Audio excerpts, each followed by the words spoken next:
Yeah, so it's now Yeah. recording to my machine. Okay. Just for Looks upload like- later. Yeah. Yeah, Looks and like upload it Zoom- later. Yeah. It looks like Ah. Zoom has changed things and you can now have more than 4 rows of faces. They just made them a little smaller. Yeah, they just had an update. Yeah.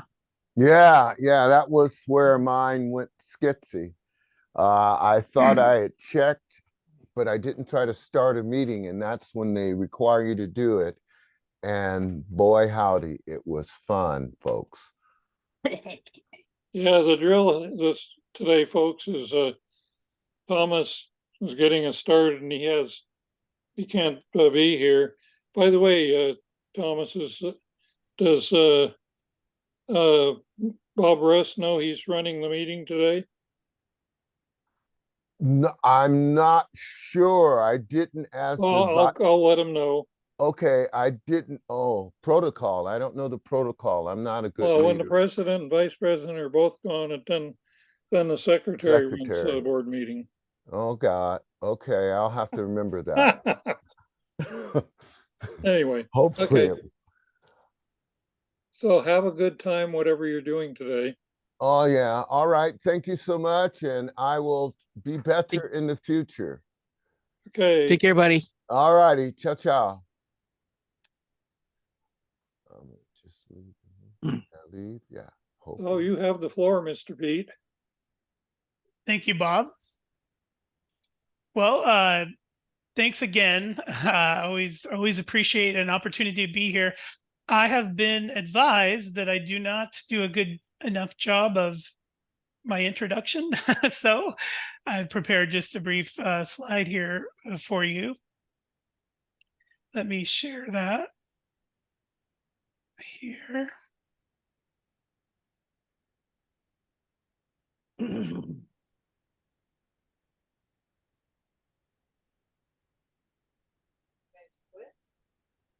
No, Okay. we had some trouble getting. No, we're okay now. And Bob, you may be off mute unintentionally, but hey, thanks everybody for having me today. I am Pete Losey. Many of you know me. Today we'll be talking about shortcuts and freeform. I'd really like to take our time today. We have 3 hours and go through these, slowly or relatively slowly with questions dispersed throughout. Don't be afraid to stop me anytime as we're walking through these two properties. I wanted to say that one of them is extremely complex under the hood, and the other one is extremely simple. And so we have a pretty stark contrast today between the two. So let's take our time and have some fun with it. Probably spend the majority of our time on shortcuts, and then we'll move over to freeform. As you know, I'm a senior technology consultant and have worked with many of the companies that power the technology that you use today. I've been a badged employee at both Apple and HP and consult often with the other companies you see on the screen there. Before we get started, I thought I would just open it up to everyone to maybe even ask some questions about the today's topics and what maybe your experience has been, or maybe something you might be curious about as we get into these two topics. A little bit of Q&A, or if you have any other unrelated questions, I'm happy to have a bit of discussion here at the top of the workshop in case there are some burning desires or things people want to ask. Hey, I see that hand up. Go ahead, Rich. Yeah, I've got a burning question off topic, and that is, I really like this new format of Google Mail. It works fine on my phone. I can't get it to work on my laptop. And I can open google.com and get the mail that way, but then getting it into Apple Mail doesn't work. This is a great topic. Just to unpack your question and your comments a little bit.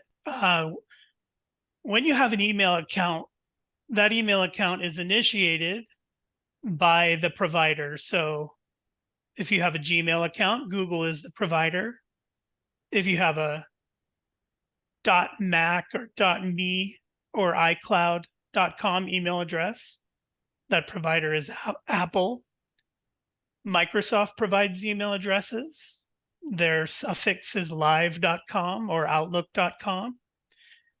Your internet service provider like Spectrum or whomever you have, Comcast, they also provide email addresses, and they have their own suffix at comcast.net or at Spectrum or whoever you utilize.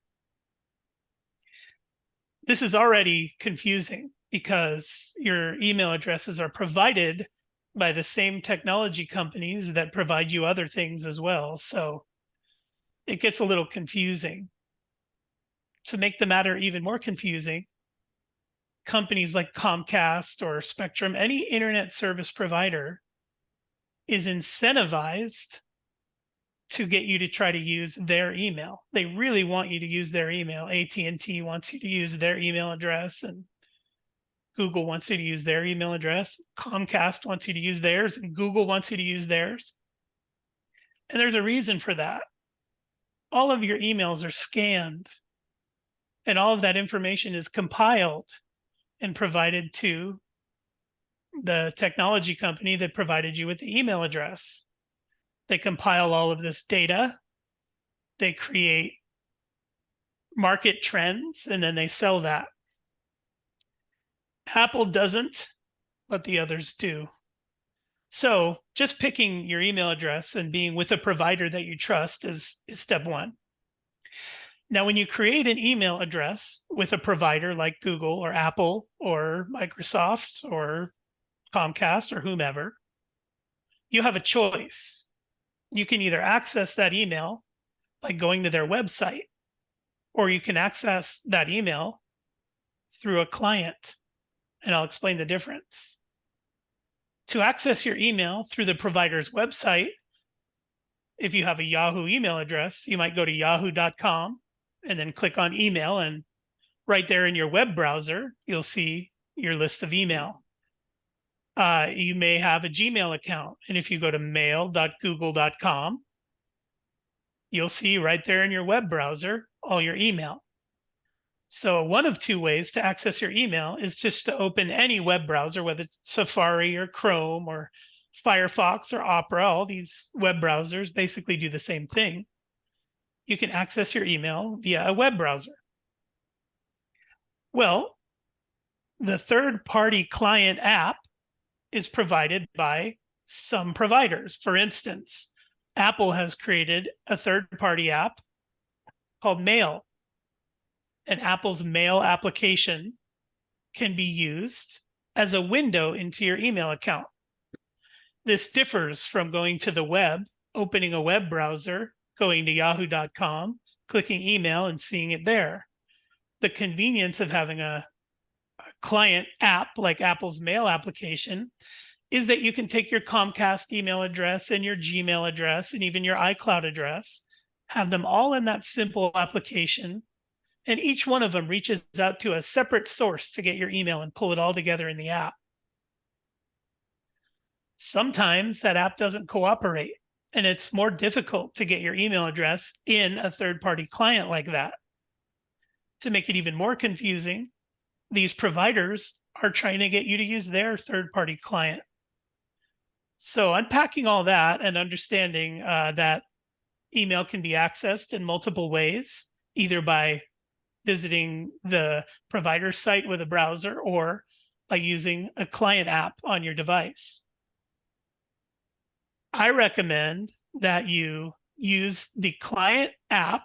This and look, there are plenty of arguments against this recommendation, and I respect all of them. Some of you have a very good reason why you do not like to use a client app like Apple's Mail.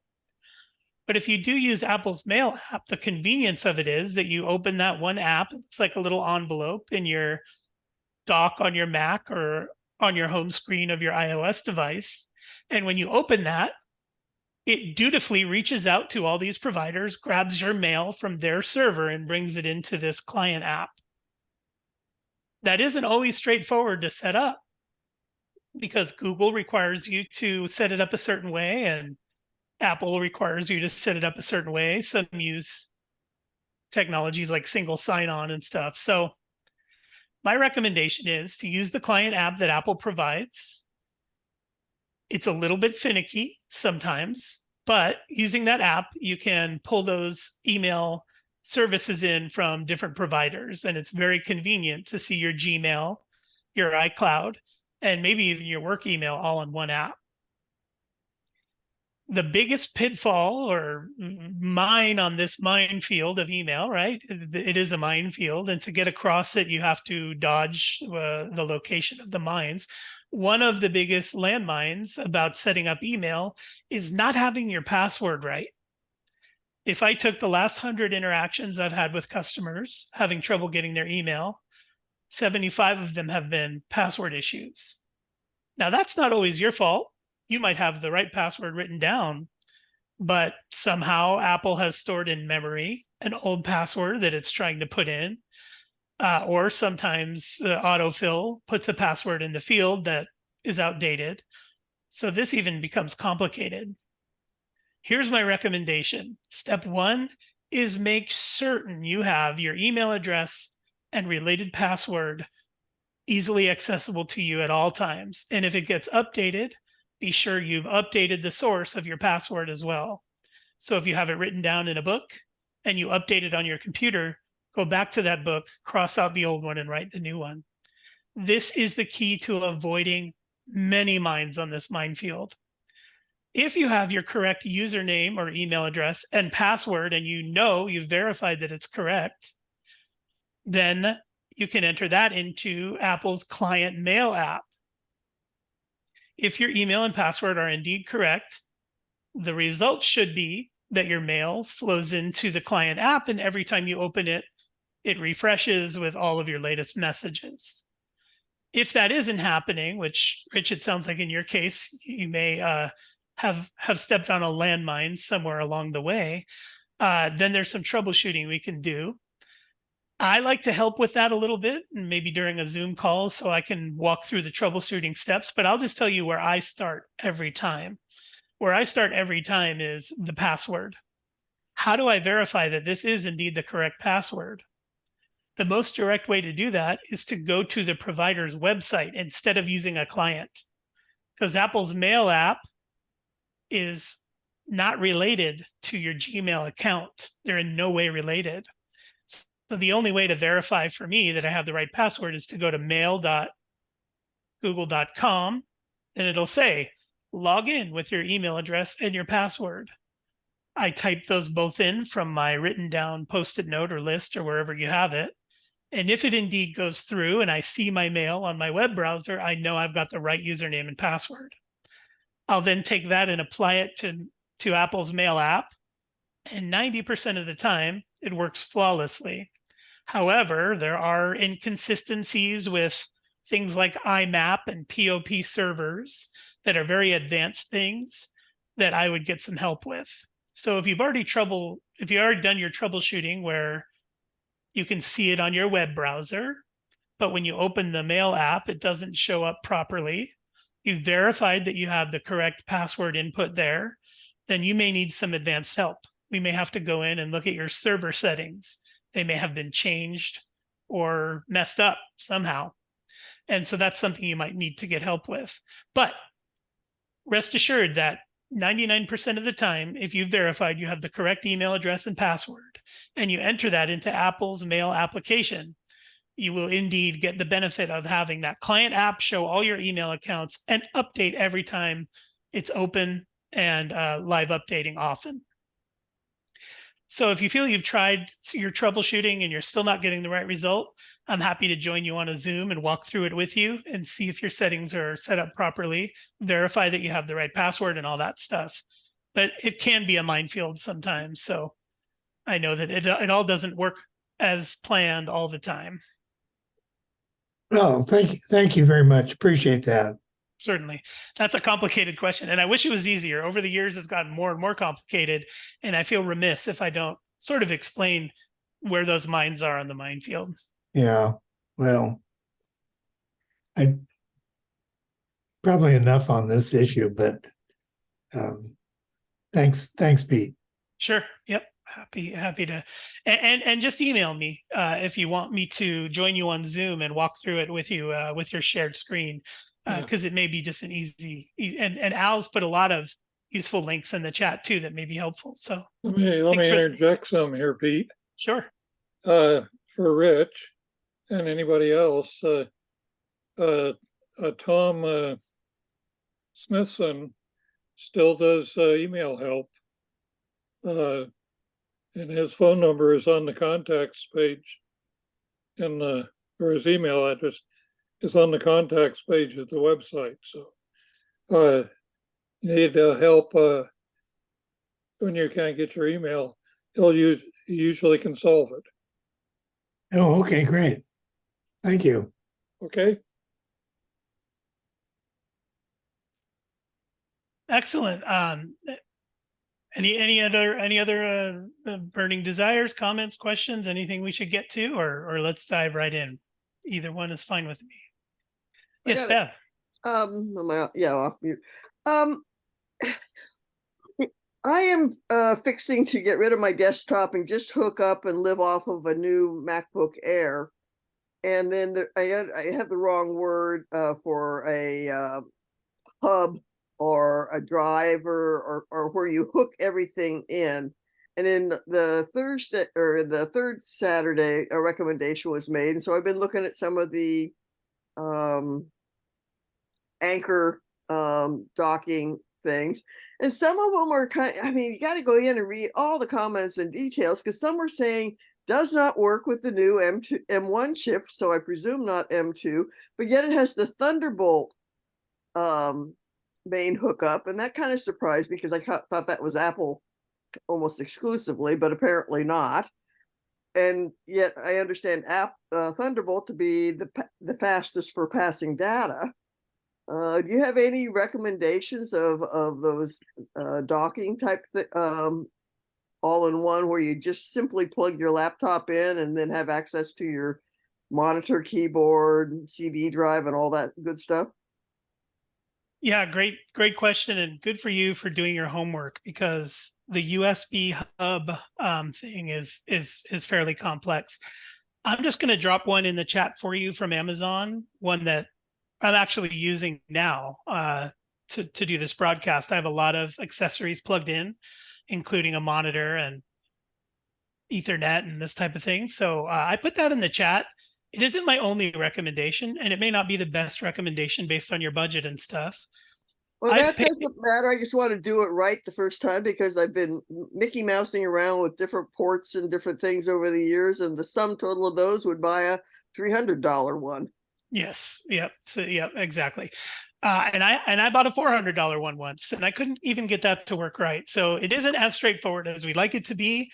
But the recommendation I gave you there, if you're a Prime member, there's free returns. You can send it right back if it doesn't meet your expectations, and it's relatively inexpensive to get started. And it's got 6,000 positive reviews, so that may be a good place to start. Well, that's a smaller one. Wow, only $33. Yep. Wow. And about Thunderbolt. Yeah, Thunderbolt and USB-C technology is confusing. It's like VHS and beta. There are some licensing things there that cause the user or the customer to be in the middle of a tug of war. But USB-C high speed is sufficient for just about everything, unless you have specific Thunderbolt amenities you want to use, and that's daisy chaining monitors and things like that. But I think that hub that I recommended there, a great start. and should serve the purposes you're looking for. Yeah, I noticed it just plugs directly into what USB-Cs or Yep. those yeah, the new the 2023 or whatever, the 13-inch MacBook Air has the little mag charging connector now back in it.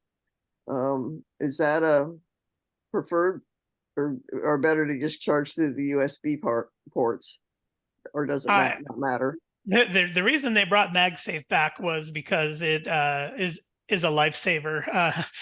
To charge, I highly recommend sticking strictly with MagSafe if possible. Like I have mine in a dock. I use a hinge dock with mine. It's sitting right over there, and because of that, I can't utilize the MagSafe because I have to insert it into the dock. But the good news is it's not mobile. And what MagSafe saves you from is when you rest it on the counter and walk by and kick that cord and send it spinning onto the ground. So there are pros and cons, but if you are using the MacBook around the house and taking it places frequently, that's MagSafe only, in my opinion. But if it's stationed somewhere and you're going to leave it there most of the time, you can save your MagSafe charger in your bag for when you do go out and use the permanent charger on your hub while it's sitting stationary is the way I do it. Thank you. You're welcome. Al raised his hand a second ago. By the way, guys, is the raise hand feature not working for you? Yeah, I was looking at, here we go. Because everybody's just been holding up their hand. Oh, there you go. Getting lazy. Yeah, along the lines of a dock, I've had very good luck with a company called OWC. They are have a long history of quality Mac related hardware, third-party hardware, and they have I put a couple of links in there to a couple of their docks. There's a 11-port Thunderbolt hub and a 14-port Thunderbolt dock. I think I may have both of these. I have several of them. Then some of the docks, I just smaller form factor that I just throw in my go bag for when I'm out and about, and I may need to have some additional connectivity. And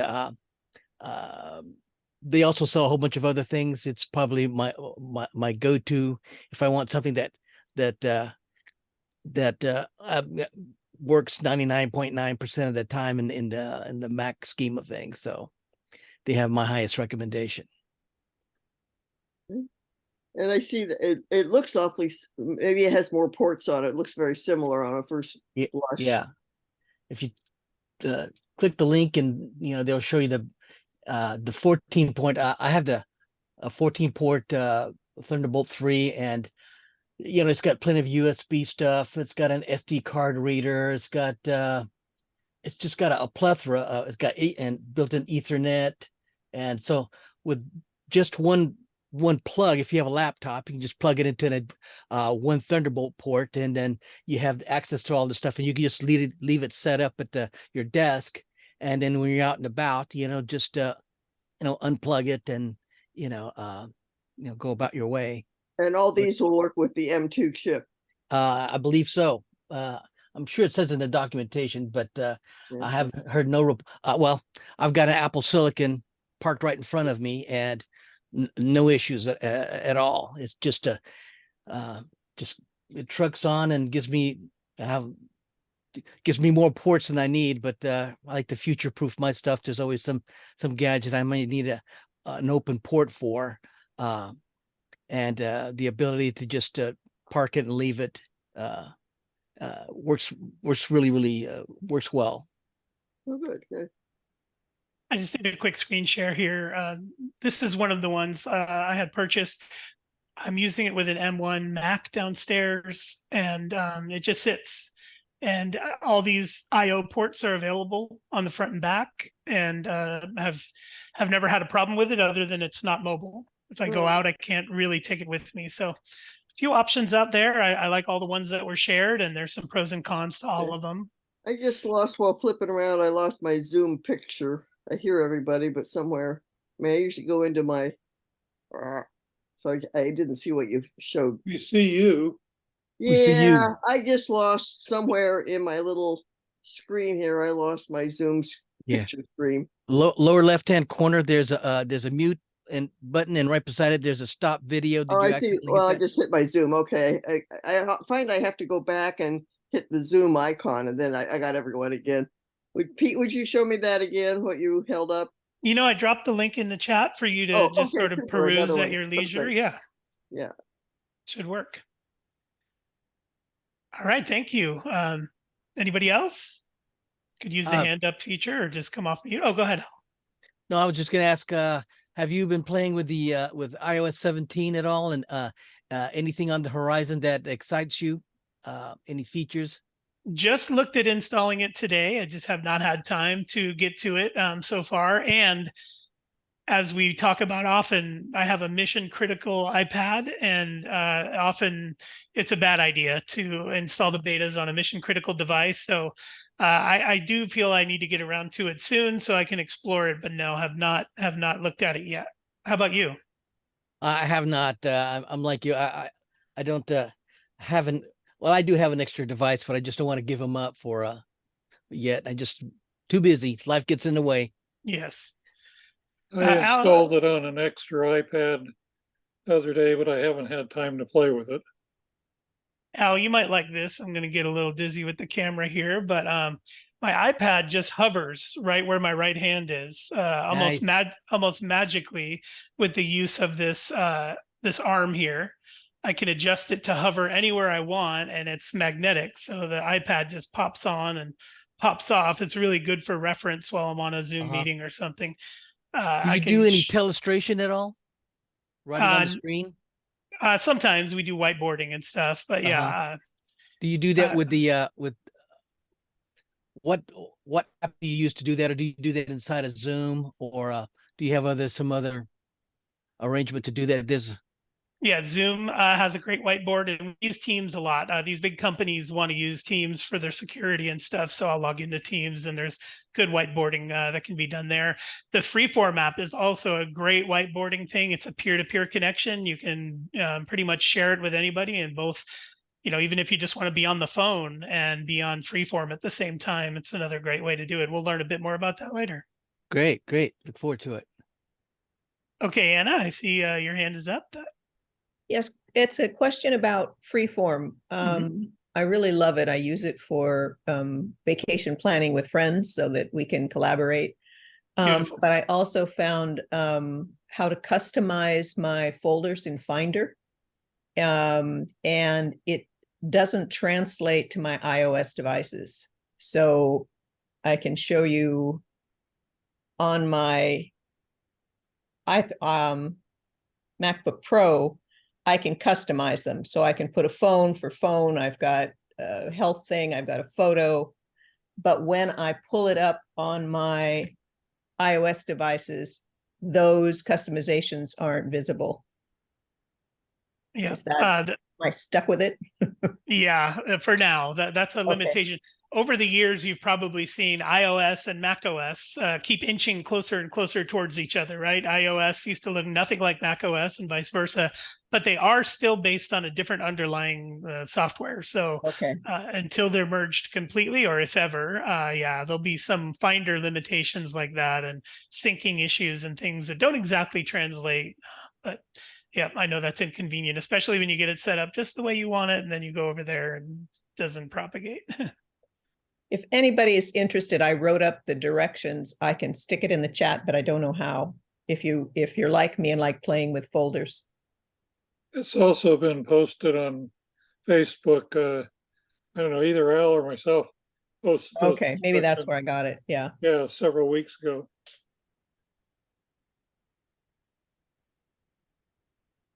Okay, very good. I don't see any more hands up, so we may be ready to dive in.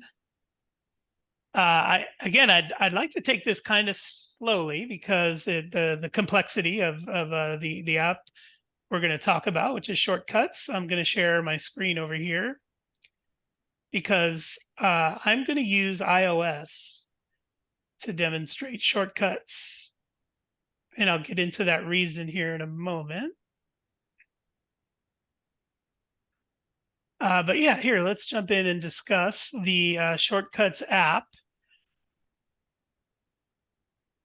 I have a confession to make. I am not good at complicated stuff. I really am not. It takes a lot for me to absorb and digest complicated things. I think it's just the way I'm wired.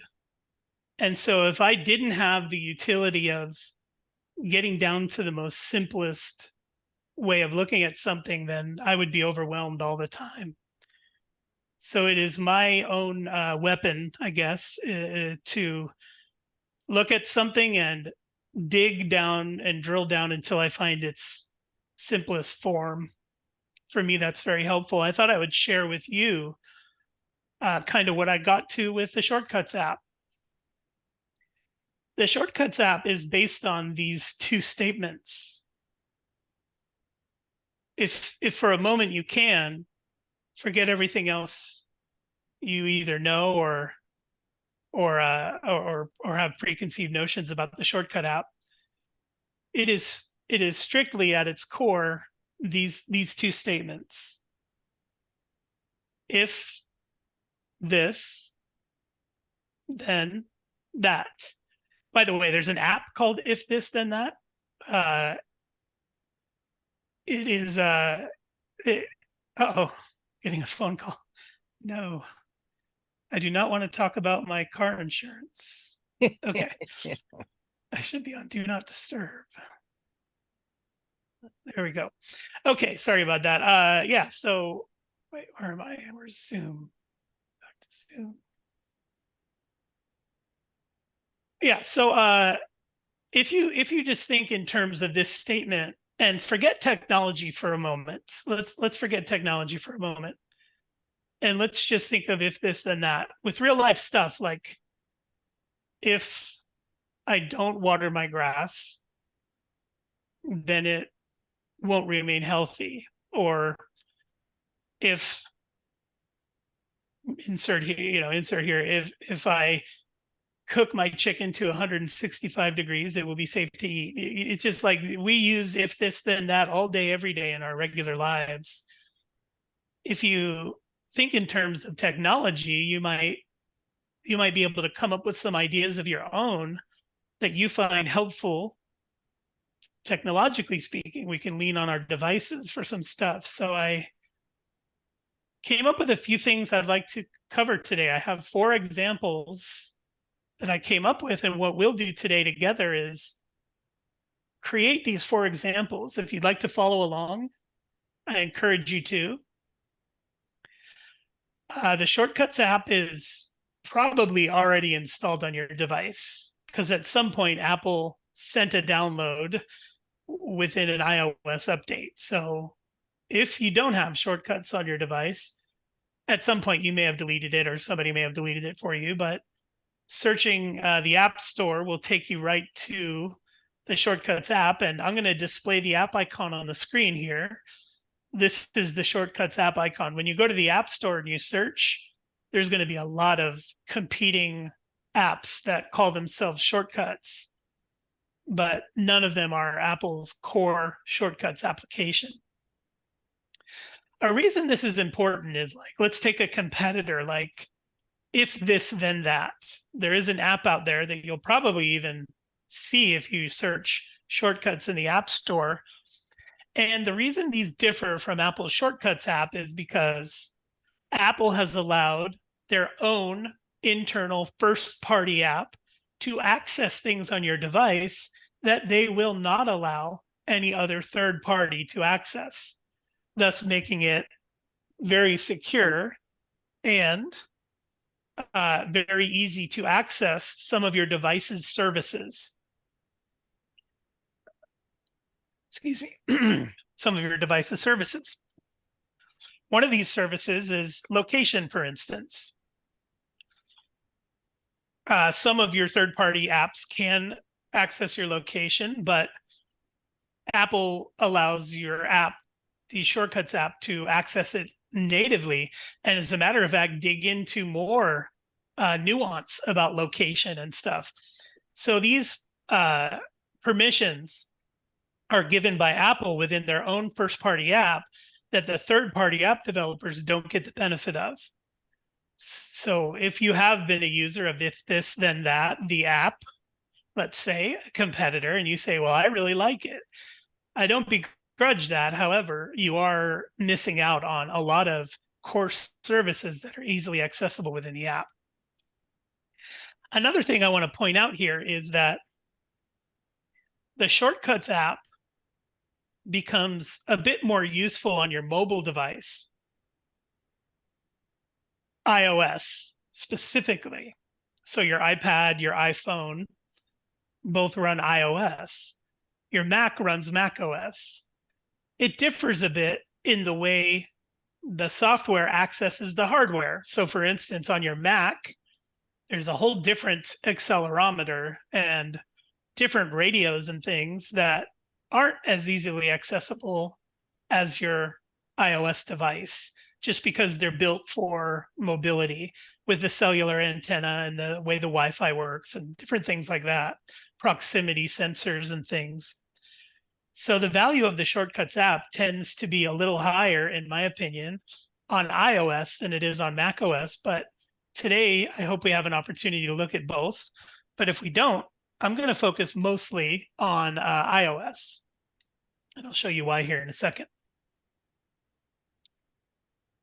So I have some examples of what I would like to build with you today, and hopefully you have your iOS device handy and you have the Shortcuts app. We won't get into that for another couple minutes, but if you do want to follow along, then please grab your iPad or your iPhone and get that Shortcuts app open. And that's it for now. Don't attempt to click around too much unless you're already familiar with it, but we're going to walk through a few things here.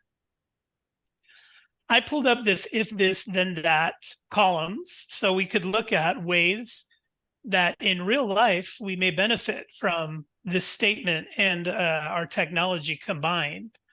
So let's see, the first one I have here, the first example is my if this would be, if I tap this icon that that appears on my iOS device's home screen, just like an app would that I've installed from the App Store. If I tap this icon, then remind me of this. Now I've put the word icon and the word this in yellow to indicate that those two things are even quite variable.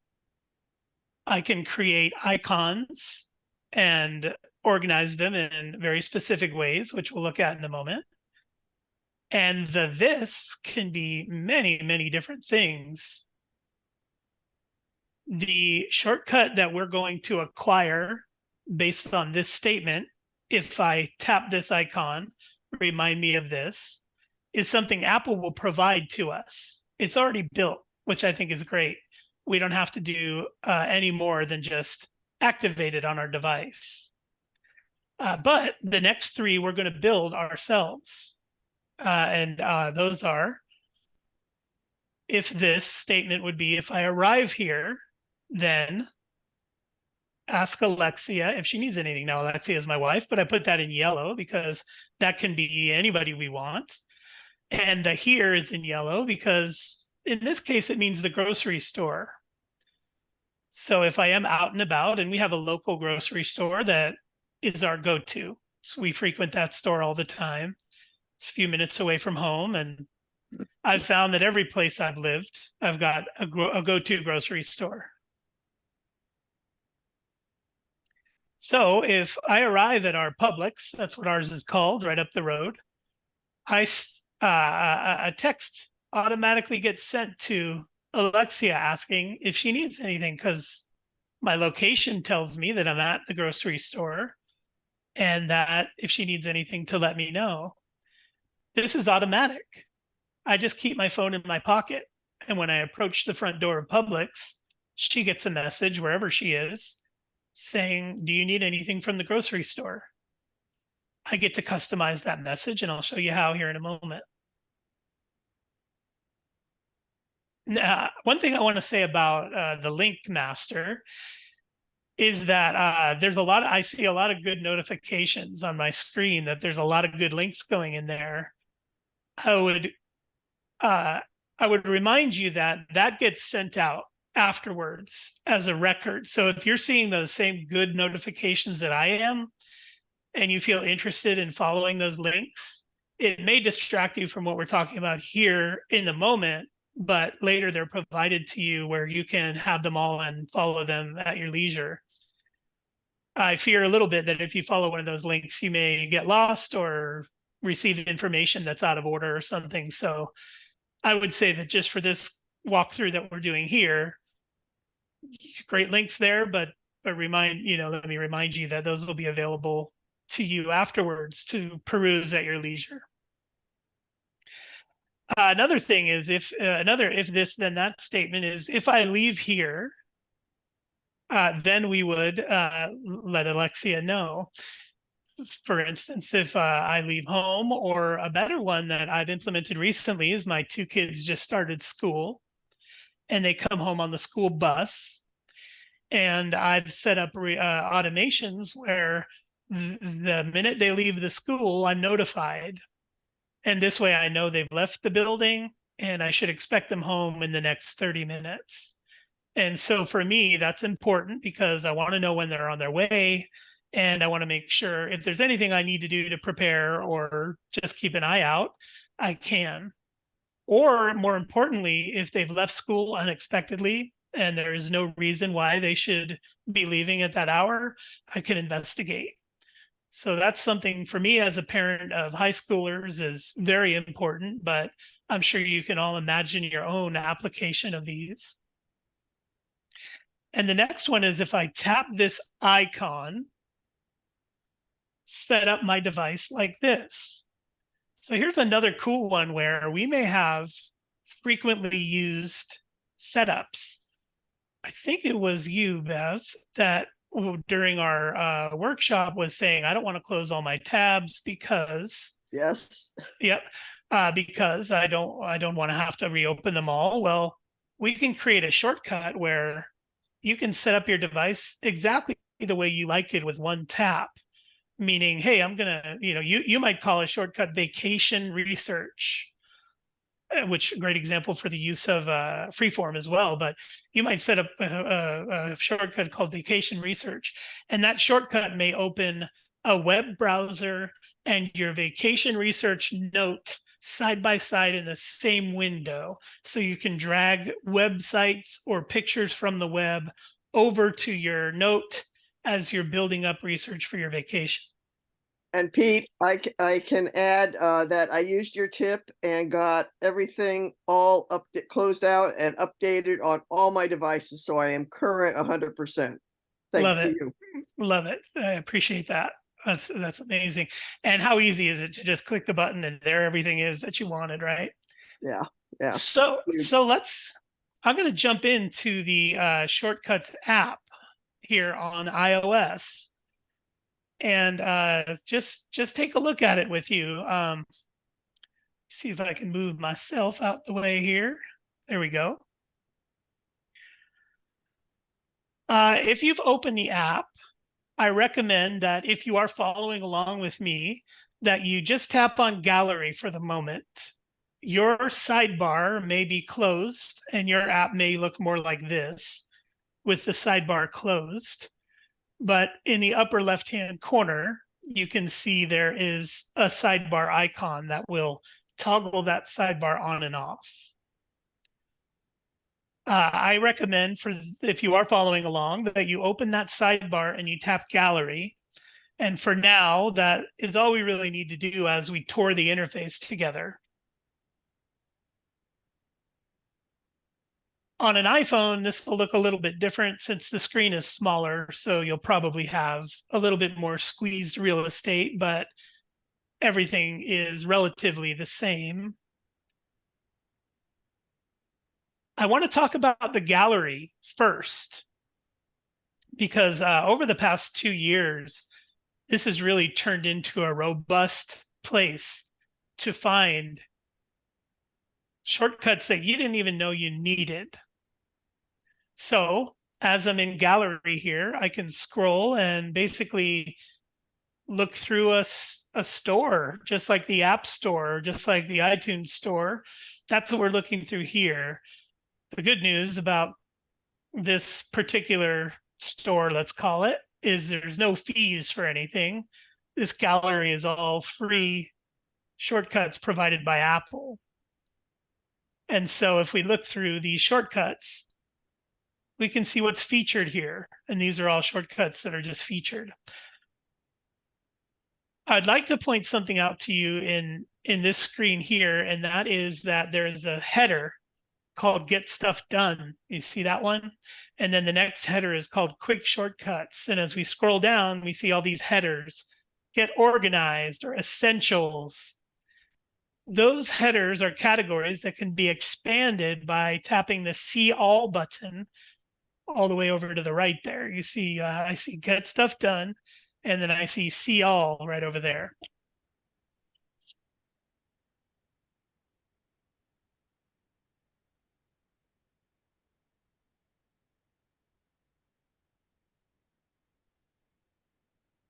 Well, from here, I can access and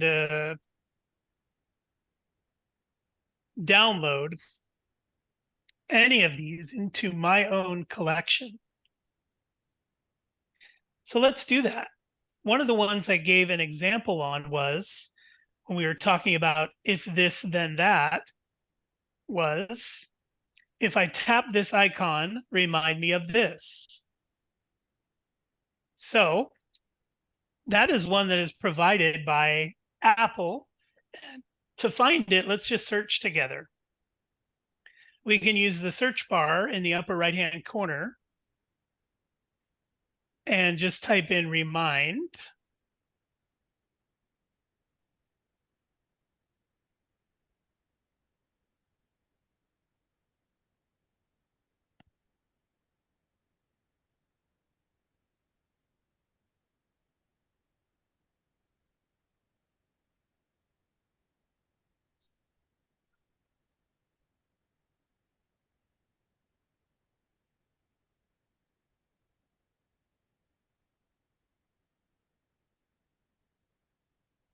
And you should get, it may vary what automations you receive when you type in the word remind, but here, I'm gonna do some quick.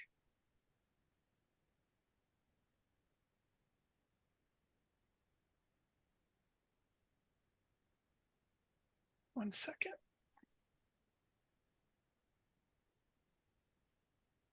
Okay. It's a little different than I thought, but no matter. So searching for different things in that search bar will provide different results to different people, but hopefully you'll have some of the same. So let's switch from remind to where was. My search is really weird.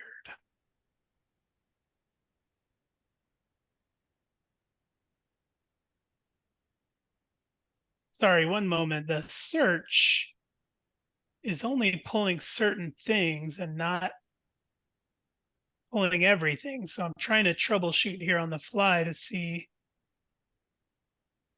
why it wouldn't search the entire library.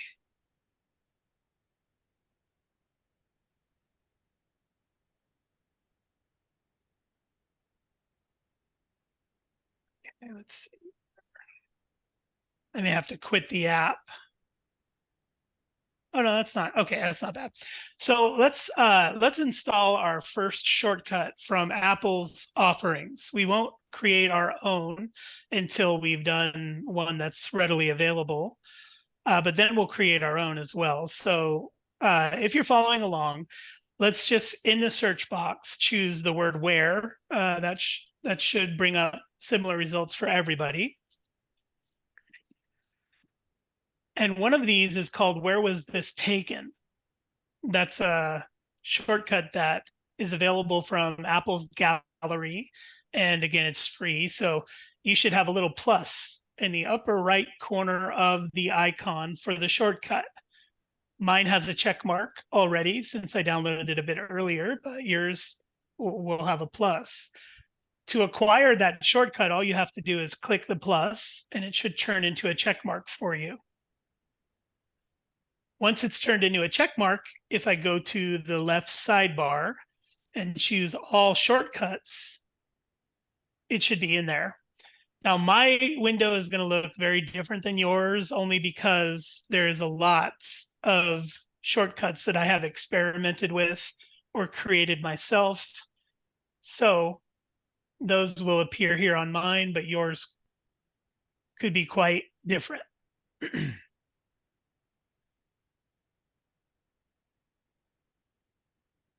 Okay, what I'd like to do is well, first let me check in and make sure nobody's stuck. Hopefully, if you've selected all shortcuts after clicking the plus on where was this taken, you now see this in all shortcuts. Do I have that right? And anybody can holler if they I'm good.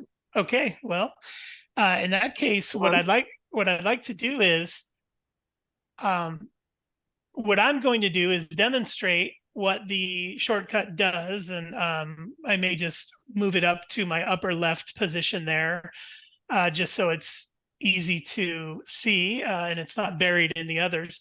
If you have several shortcuts and you'd like to reorder them, it's done in the same way as reordering apps on your home screen. You can just hold one of the tiles down and move it to whatever position you'd like. Or if you're one of those who only has the one, then shoot, that's easy. But after you accumulate a few, it might be nice to move that around. And what I'll do now is demonstrate the shortcut. So let me do that, and then I'll ask you to do the same afterwards. So if you'll check out my screen while I demonstrate it, and then we'll let's set you loose to try it too. So I'm just going to tap the shortcut, and that's going to say, where was this taken? So that's going to provide photos, my photo gallery roll here, and I'm going to tap one of my photos. And what this did was showed me a pin on the map of exactly where that photo was taken. I can zoom into that map pin and see that it was Ace Hardware. Let me jump back over to the Shortcuts app, and let me do that one more time, and then I'll turn you loose. I'm going to tap that yellow icon in the upper left again that says, where was this taken? I'm going to scroll through my camera roll until I find a photo. I'll tap that photo, and it will show me on my Maps app exactly where that photo was taken.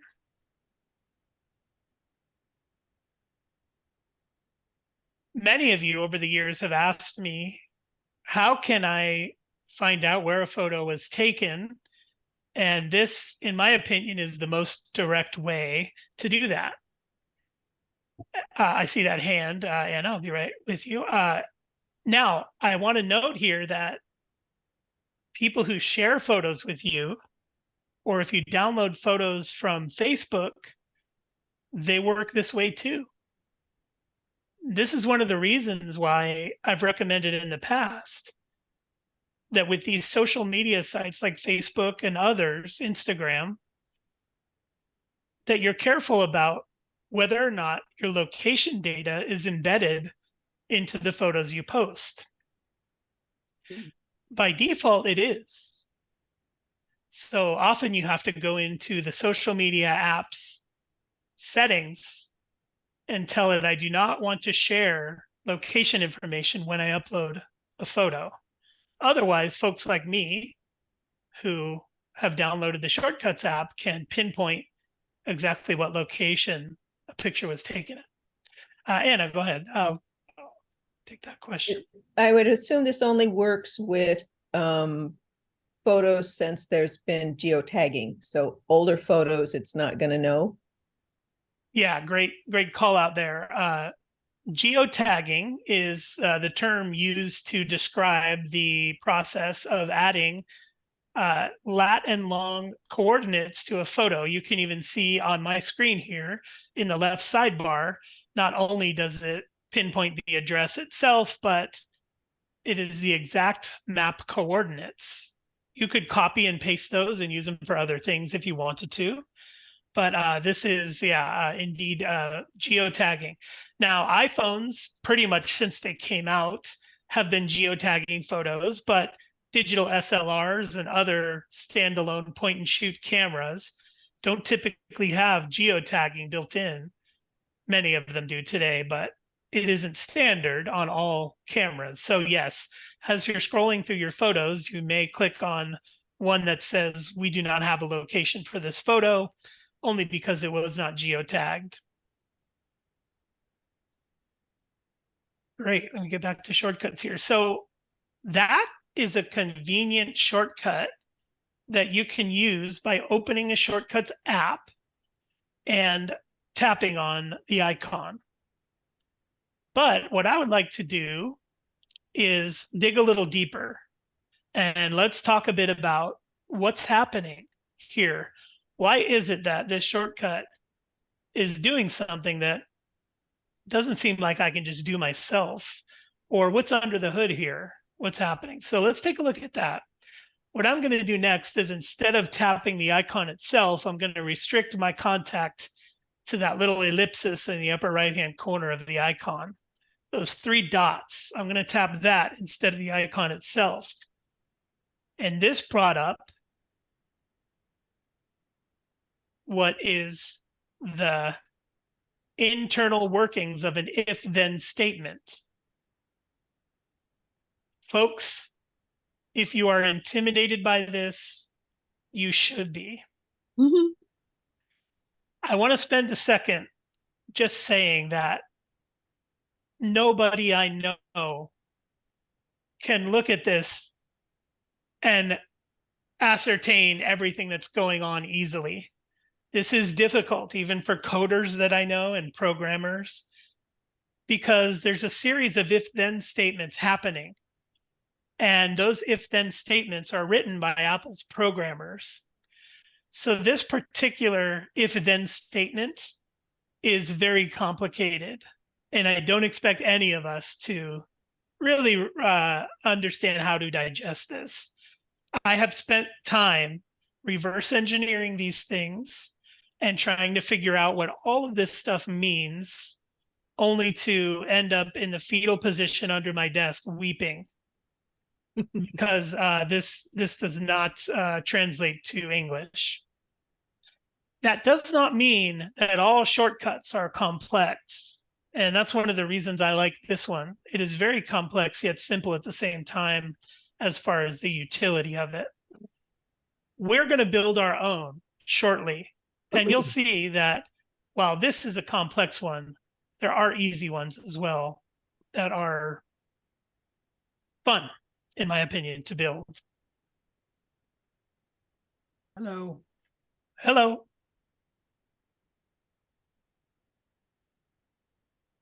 Okay. There is something, let me see, can I? Yeah. There is something I want to point out here that Apple has activated by default. And that is that these shortcuts are very versatile in the way that they work. And because what I was discussing earlier about how Apple engineered this app to work with iOS's core services. So we're accessing things here using this shortcut that are very deep programmer level things. When we build our own, I promise you, we will not be getting deep into programmer level things. We're going to get into things that closely resemble English and don't have this level of complexity. However, there are some complexities here that have great utility. So for instance, in this particular shortcut that was built by Apple, we're looking at the language here in the main screen and we see how complex it is. But over on the right sidebar, there's a toggle at the top.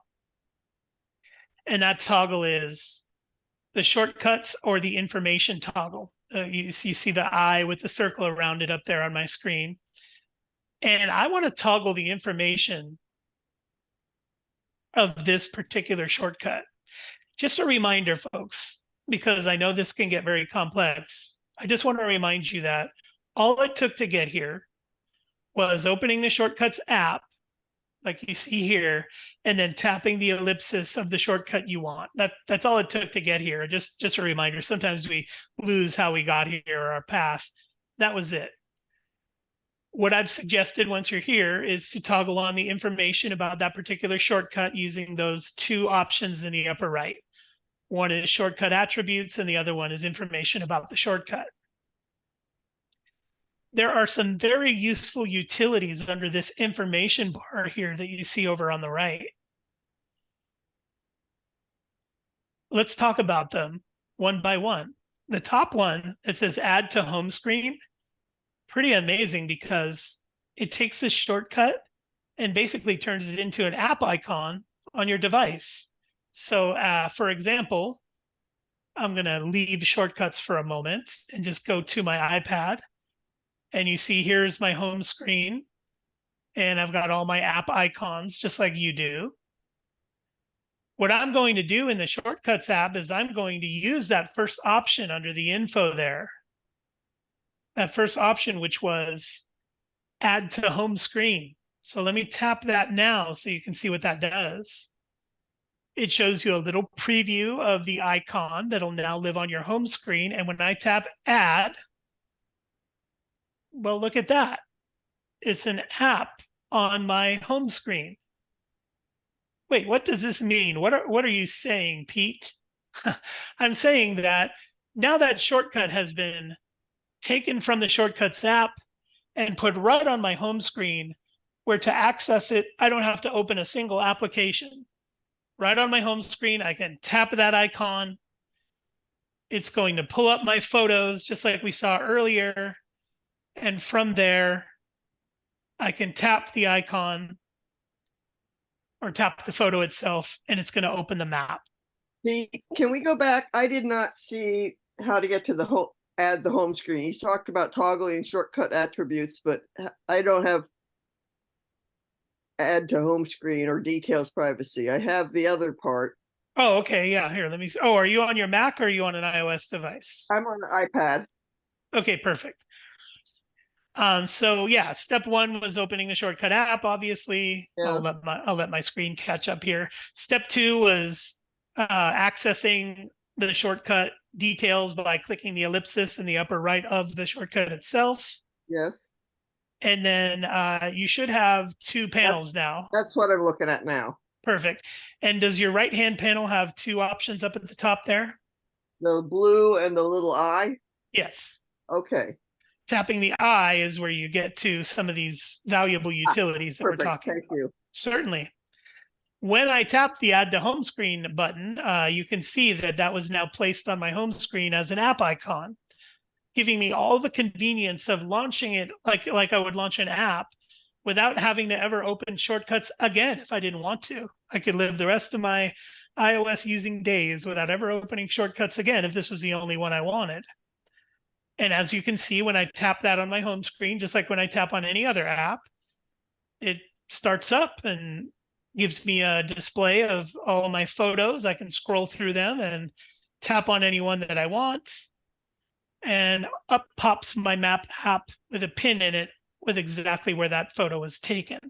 And Pete, if you want to remove that icon from your home screen, how is that done? Sure, yeah. If you've decided that I do not want that there anymore, I've used it up, I can hold my finger down on it until it starts to jiggle and then hit delete bookmark, as you can see there, just by holding down for a couple seconds. I think it's like 2 or 3 seconds. I can use the delete bookmark there. Thank you. Certainly. Bob, I see that hand. Yeah, I have a question. Using the same shortcut you've been doing as example, where was this taken? Doesn't matter what photo I select, I get a message that says that photo doesn't contain any location information. So the question is there a way of troubleshooting the conditions here? Yeah, I'd love to walk through that with you. My first inclination is to think that maybe in the Photos app itself, you've opted not to allow location information at some point. That's unlikely, but that would be like the first place my head would go, is that Photos is not allowing Are you shortcuts saying to that I've access. elected not to share it? Perhaps, yeah. I think that's probably the first place I'd look if that's what's happening. But you know, that may or may not be useful. We'd have to troubleshoot a few more steps deep. Because the photos I'm selecting do have geo information. And maybe attempt it on another device and see if you get the same result, your phone or your iPad, whichever one you're not on now. And I maybe got a it's dialog box when I first opened it that asked for permission to access photos. Yeah, so perhaps another device would help you troubleshoot that problem a little bit. Well, I'll try it on the phone. I was doing it on the iPad. Okay, go ahead and continue. Thank you. Thank you, Bob. So now I'm back at shortcuts, and very simple path to get here. Remember, launch the Shortcuts app, use the ellipsis in the upper right of the shortcut you want to dig into, and then the eye in the upper right-hand corner here instead of the attributes. We're at the little eye there. Add to home screen was the one we just did, and that puts it on your home screen like any other app that you might download, and it makes it really convenient. You can even move that right to the front page if you want, the same way you move apps around all the time. It behaves exactly like an app, so you can put it in a folder, you can move it to your home screen, wherever you'd like. The second option, though, makes real easy work of accessing that, and that is show in share sheet. Wow, that's the modern day Susie sells seashells by the seashore. Show in share sheet. If you activate that, and by default, this one happens to be activated by Apple. It's already turned on for us. But let me show you the power of activating the show in share sheet option. So I'll quit the Shortcuts app and I'll launch the Photos app here. And just get to my library here. Here's my library. And in my library, I can scroll back here a little bit. Interesting side note for my nerds out there is I took my daughter to a concert recently. I had no idea that this would be happening, but Apple was there with all of their technology to record the concert. I'm not sure I ever looked towards the stage. I was busy salivating over the aerial rigs they had set up, and many of the extraordinary pieces of hardware that were littered across this concert. This concert will be posted to Apple Music Live once it's edited, and I couldn't be more excited to see a concert where Apple was there, putting on and recording this show. They're very secretive about that, so I really lucked out that I was able to be there during this time. They had a photo disclaimer here at the front. It's interesting. It said, Apple's here today. We're recording this event. Stay out of our way and expect to see yourself on the video, type of thing. But yeah, it was really interesting to watch them in action. But that's not why we're here necessarily. I wanted to show you the power of the add to share sheet option. So let's get back to the concert here. And I'm just going to tune into one of the photos that I took that day. Here it is. And by now, hopefully you're all familiar with iOS's share sheet convention. It's basically the square box with the arrow popping up. That's how you share a photo, right? If you wanted to share a photo, you would tap that square box with the arrow popping up. Mine happens to be in the upper left-hand corner. On iPhones, sometimes it can switch to different places, but yeah, there's mine in the upper left-hand corner. Now, when I tap it, I'm going to tap that, and here is the standard share sheet that you all know and love, right? This is the way we share photos, and there's that row that allows you to text it to somebody that you want to. And then as we keep scrolling down, there's text and stuff. And if I get down towards the bottom there, look at that. Because we allowed shortcuts to say share with share sheet, now when we invoke the share sheet on any photo, where was this taken is now an option. This is not there by default. Your iOS does not provide this utility by default. I can now scroll down to where was this taken and get the same result, because that shortcut will run and show me exactly where the photograph was taken. I'll walk through that one more time and do a little bit of explanation as I do. In much the same way that you'd share a photo, we all know that if you tap a photo, the way to share it is to invoke the share sheet. So let me tap that photo, and I want to share this with somebody. Well, in our case, we want to access our shortcut, but in the very same way you would share this with somebody, the share sheet in the upper left, I can now scroll through the options of that share sheet, and down at the bottom, sure enough, my shortcut is down there called "Where was this taken?" So folks, this means that even if you're just perusing your photo album in the Photos app, right? You're not in shortcuts, you're not on your home screen, you're simply perusing your photos, and you're curious to know where that photo was taken. You can now tap the share sheet on any photo and access that shortcut right from this menu, making it very convenient to invoke that shortcut. Pete, question.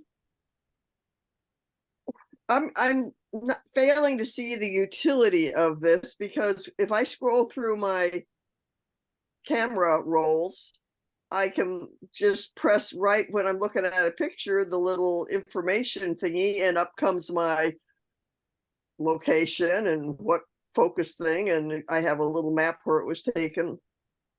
So why would I go through shortcuts and all these other things when I have it right there on when I'm just looking at a picture in the camera roll? Okay, yeah, let's talk about that here. What I've done now is opened any photo, just like what we're discussing here. Let me close my little info window here.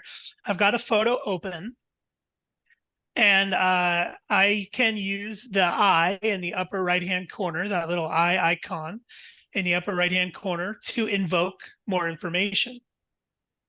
And from there, I can certainly see a summary of where that photo was taken. But if I tap it, this did not take me to the Maps app. This took me to a view of the map inside the Photos app.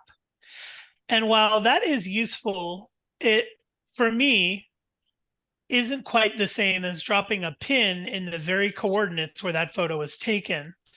So while it is similar, I do think it provides a bit more utility, where now that I have a pin on the map, and here, let me do it the other way, just for contrast here. Let me close that and use the share sheet and find where was this photo taken. It now takes me away from the Photos app.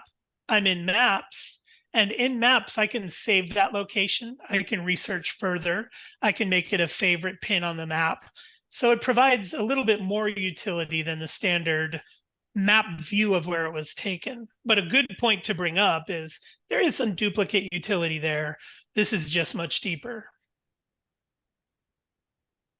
Thank you. Yep, absolutely. And mostly used as an example here for today's workshop, you know, as you know, how these things work. And that was a more simple one. Let's continue on to more of those available utilities. Oh, do I still see a hand up? No. Oh, okay. It was me, Pete. I was just saying you're not actually sharing the map with anyone. It's just giving you the information, correct? That's right. Yep. That's confusing. I'm glad you said that because it is under the share sheet. So if you're invoking a command under the share sheet, wouldn't that mean that you'll be sharing it? And no, the share sheet contains a lot of utilities under there that aren't related to sharing. So it does get a bit confusing. Al, I see that hand up. Yeah. In that share sheet, is there a way to alter the order of? Indeed, yeah. That's a great one. I like that one. Let's go back to my photos application here. I'll get in photos here. And there I am in photos again. I'm just going to use the share sheet. I'd remind everybody, check your mute. If you're not participating, mute is always best because there's background noise and stuff. Okay, so back to the share sheet. I can tap on the share sheet. And did you know, I mean, when I found this out, I was so happy. You can reorder the order of these icons here by holding your finger down and dragging the order of the icons. Wait a minute. Don't tell me they changed that. Share with app. Oh man. They changed it. Okay. Okay, they changed it. It used to be just as simple as dragging, but now they've added the option down at the very bottom of the share sheet, which is edit actions. And this is where you can. Oh, wait.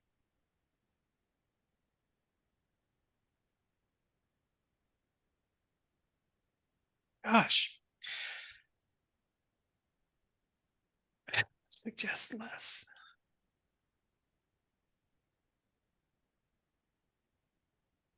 Okay, they have changed it. I don't know when they did that. Oh man. I know, right? It was so nice to be able to drag those. I'm going to research that a little bit and try to get back to you on. I know there's still a way to do it, but there is something else important here while we're on the share sheet that I want to point out.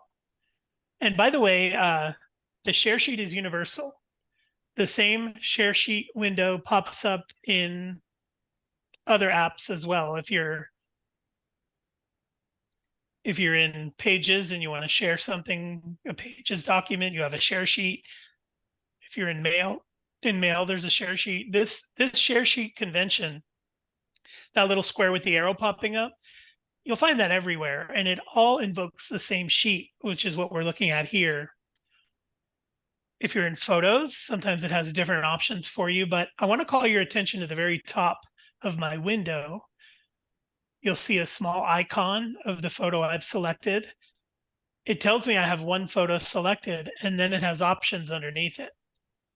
This is a critical moment, folks, where you get to choose whether you want to include the location of your photo when you're sharing it with somebody or not. And you can see here, I have a location toggle that is under that feature. So this is a way for you to ensure that the person you're sharing this photo with will not be able to use the "where was this photo taken" option on their phone to get a pin in the map of where it was taken. Can you go back and get to this screen? Yes, absolutely. Let me go back to my library here. Click on any photo. Let's just bring this one up here. It's a little slow, so I'll wait for it to catch up. And then if I'm going to share this photo, I'm going to use the share sheet. So the upper left box with the arrow, for me on a phone, it may be at the bottom, but let me click that. Up comes the share sheet, and we're focusing our attention at the top bar up there. You'll see information like one photo selected. If I had multiple, it would say multiple photos selected. It has a little location indicator. Mine says Atlanta. And then an options button. And if I click that options button, that's when I get to say, no, I do not want my location shared in this particular instance of sharing a photo. This doesn't protect you from sharing other photos and social media and all that. It's just in this particular instance, I'm sending this photo to somebody and I don't feel that the location needs to be included. What if you don't have a location? Mine just says one photo selected. Yeah, Bob, you have some setting in there where you've restricted for some reason or somehow, or maybe unintentionally. And boy, does that question pop up a lot. And when we click on the answer, like, no, I don't want to share my location, or yes, I do. Somehow, I think you've told iOS not to allow that information to be shared. So Well, this is photos on the Mac right now, I see, or even the but it was Mac. also Yeah. doing it on the iPad. So there's something common there. Yeah, that's very strange. Maybe you have location or geotagging turned off in the camera app or something, but I'd I'll love to check. walk through that with you and find out. Yeah. Okay. Wow. We made some progress there. We talked about a lot of utility here, but let me just recap what we've done so far in terms of shortcuts. We've opened the Shortcuts app.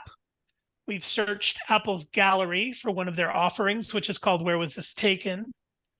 We opted to download that into our own shortcuts folder here, which says all shortcuts, right? Back at the front page here. We've gained the utility of being able to invoke this Where Was This Taken command from our home screen by saying add to home screen. And we've also acknowledge that by default, Apple turns on the access and share sheet. So really, for those who are curious about where photos were taken, whether you took them or not, this is a great way to include that utility in several places on your home screen if you'd like, in the share sheet if you'd like. So shortcuts sort of an example of how added utility comes from shortcuts. So let's make our own. If you're ready for this, we're going to stick with plain English. We're not going to get into all of this complexity of programming, because it's important to me that you see an example of how easy it is to sort of use plain English conventions to create your own. Remember, kind of anchoring yourself in the principle of if this, then that. That's how you should approach any homemade shortcut. So here in the Shortcuts app, what I'll do is go to automation. You can see that's one of the two options under shortcuts there. We have gallery, which is shopping Apple's store, free, albeit, but shopping Apple's open market of shortcuts. And then automation, which is the second option here. I'm going to click on that. Now, you're not likely to see anything there unless you've already set up a lot of automations, but you can see here, I have automations for almost everything. I just want to give you a couple of examples of automations that I've created for my home, because we're going to create a very simple one, but I'd like you to get some exposure to how advanced they can be. This is a little weird, but I think I'm onto something here. I created a fake 911 phone call to the police, and that's the recording that I created. That 911 phone call says, "This is Pete." I then go on to say my address, and that my camera is picking up somebody entering my basement. I am armed, and please send police. This is what my recording says. And so the automation I set up is, if anybody opens my basement door or a loud noise happens in my basement after midnight, that recording plays and all the lights in the basement turn red. So anybody curious about getting into my basement is going to either make a loud noise or open my door. All the lights will turn red and they will hear a recording of me calling 911 to report that somebody has broken into my basement. Now, if that doesn't turn a potential burglar away, I don't think anything will. But the lights in my bedroom also turn red and an alarm sounds in my bedroom to indicate to me that something is amiss in the basement. So I can arm myself and go investigate by turning on the cameras.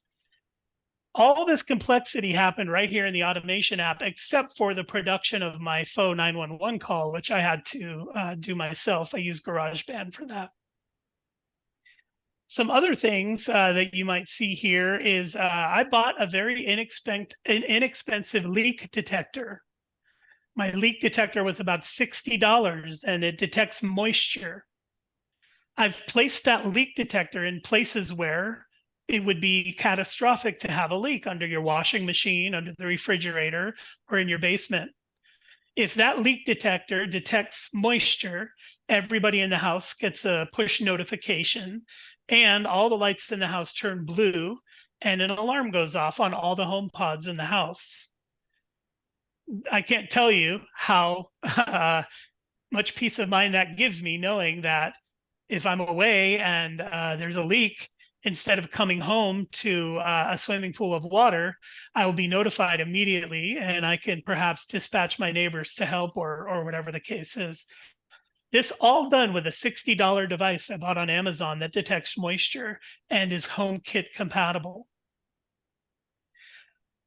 You can see here that at sunset every day, all the lights in my front entrance and throughout the rest of the house change to reflect the lower light condition. And in the morning, they're the way I want them. The pantry light, I have a light in the pantry. It detects motion. So when we open the pantry, the light comes on. It stays on for 5 minutes and then goes off if there's no motion. So you can see that once you start to get into smart home devices that have all these different detectors and things like that on them. And by the way, excuse me for a minute, I'm just going to grab one that I have sitting here watching me. I'll be right back.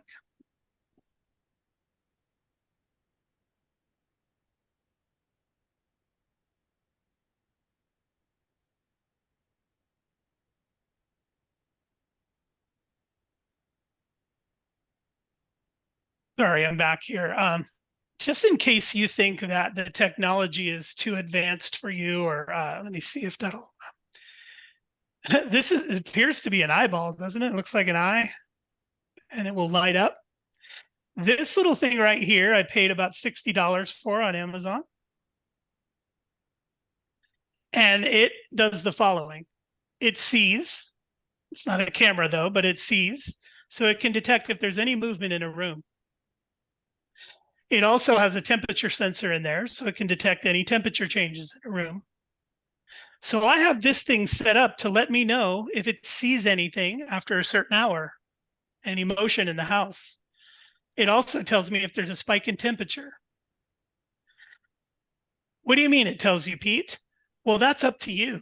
Because it's hooked up to HomeKit, you can have it do whatever you're capable of doing with the devices you have. So it can turn lights a certain color if you want them to. If you have a HomePod sitting somewhere at the house, it can turn to volume 100 and it can play a text file. It could even be you using the voice memo app, creating a text file and then telling this thing to play that text file at 100% volume after midnight if it detects any motion. $60, a remarkable device that will notify you when there's motion. It looks like a little eyeball too. I love that part. But to me, these things are indispensable because you now have visibility into things that you never could have before with motion and temperature, moisture, things like creating an audio file that plays at 100% volume when something happens after a certain hour. Just remarkable what you can do. So I've opened automation here on my Shortcuts app. Yours will look different because I've got a lot of automations on mine, but we're going to use the plus button to create our own right now. So please, if you're following along, let's jump into it. What I'd like to do is create an automation that lets my wife know when I arrived at the grocery store and sends her a text message that says, do you need anything at the store? Now I've already got one set up, but we're going to create a whole new one from scratch. So if you are following along, make sure you've opened the Shortcuts app. You're at the automation selection in the left sidebar there instead of gallery. You don't want to be in gallery. And I'm going to go through it first. So if you would just watch me from start to finish.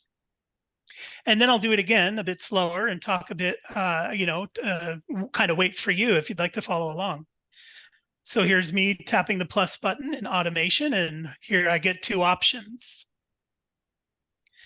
These options are relatively simple. It's either create a personal automation that runs on a personal phone or iPad, or create an option that works for everyone in the home. In this particular example, we're going to use the blue one, or create a personal automation. The reason why I've differentiated the two is because the create home automation works best when you have HomeKit set up with a lot of devices. If you don't have that, and many of you don't, you choose not to, and that's okay. This one will be local to your device. It doesn't rely on HomeKit and a bunch of devices to automate. This one is local, and anybody can do these, whether you have a single HomeKit device or not. iOS device is the only requirement here. So I'll tap the blue, which says create personal automation. And Apple has done a nice job of presenting a lot of options by default. You can scroll down and see a bunch of different automations. I just want to talk about a few of them and look at some of these categories. The first block there is time-based. And then you've got location-based is next, when I arrive, when I leave, before I commute. You've got email and messages, Wi-Fi and Bluetooth, lots of cool things as we scroll down. Notice at the bottom there, there's also sound recognition. This is really good for some of you who, like me, I get a lot of warnings from my device saying, you're in too high of a decibel area, you're going to lose hearing, concerts and things. Well, what this will do is your device can recognize a sound like a dog barking. It can recognize a sound like your doorbell, and it can notify you that your doorbell is ringing, even if you can't hear it.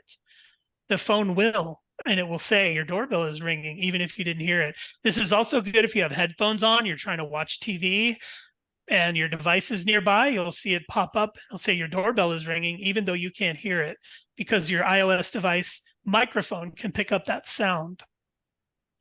We're not going to do any of that for the one we're building today. We're going to use a little bit simpler conventions, like arrive. For the grocery store reminder that I want to create, I want to say, when I arrive at Publix, send a message to my wife asking her if she needs anything. Or better yet, send a message to my wife and my two kids asking them if they need anything. So I'll dig into that now. Under my new automation options, there's one right there called Arrive, the third one down. So let me tap that, and it allows me here in this window to choose my location. So I'm going to click Choose here, and I am going to enter in Publix. So let me just go to my search and put in Publix, which is our grocery store. I see a lot of Publixes, Publi in my area, and I can choose the one that's closest to me. They're now sorted by distance, so that's convenience. So I'm going to tap on the one close to us. It immediately gives me an option to set a proximity around the store. I can cover the whole parking lot, or I can squeeze it down to just the front door of the building. I'll expand it out a little bit, maybe, expand it a little bit, but you can expand that to cover entire cities if you want to. You can say, when I leave the city, notify somebody. But in our case, we're just going to keep it relatively small and cover our little neighborhood Publix. So I've chosen the location, and then I've adjusted the geofence around that location to my liking, much bigger or much smaller based on your preference. I'll tap Done there. And there it is. It says a new automation when I arrive at the location Publix. And then the next question is this within a certain time range, or would you like this to be active at all times? So I can say, hey, after 8 p.m., I don't want to bother people, so I'll turn it off, or however you want to do it. But I'm going to leave mine on any time I pull up to Publix. I would like the next thing to happen. If this, we're in the if this then, or if the we're in the if this stage now. We'll now go to then that, which is the next button in the upper right-hand corner for me. So I'm going to tap that. And gosh, Apple has already recommended some things that are important to me. Before I go right into send message, which is what we want, right? We want, when we arrive at Publix, send a message to my wife and kids and ask them if they need anything.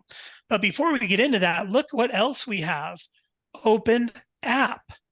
Open app.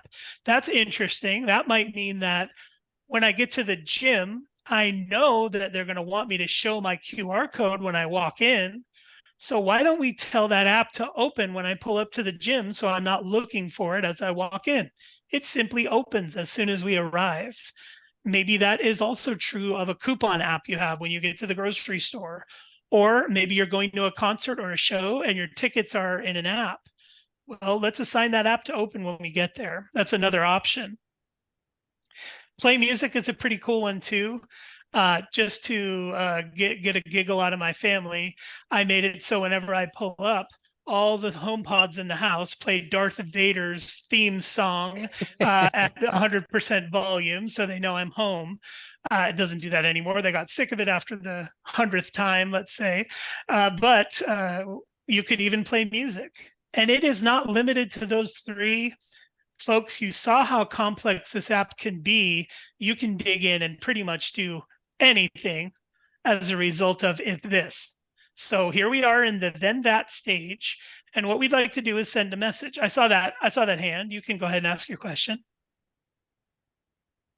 Can you set up multiple locations, as in if you go to have three of those Publix on that list?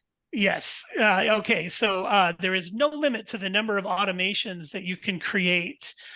Creating all of those locations within one automation wouldn't work, but you can create as many automations as you want related to those things. So here I'm going to continue with the then that part. The if this is when I pull into the Publix parking lot. The then that part is send a message. So I'm going to tap on send message. And here it's given me a row up there at the top where it says send, and in quotes, it says message, and then it says to recipients. So if we unpack that in plain English, it's basically saying send a message with quotes. And if I tap there, it'll allow me to put in whatever I want. So I'm going to tap message. Up comes my keyboard, and I'm going to say, I'm at Publix. Do you need anything? Question mark. So that was pretty simple. It let me fill in my desired message right there on that same screen. And then as far as recipients go, I'm going to tap that, and it's going to ask me, well, who would you like to send this to? I'll say my wife here and my daughter. Yeah, and then yes, indeed, revealing a bit much here, and then my nicknames for them.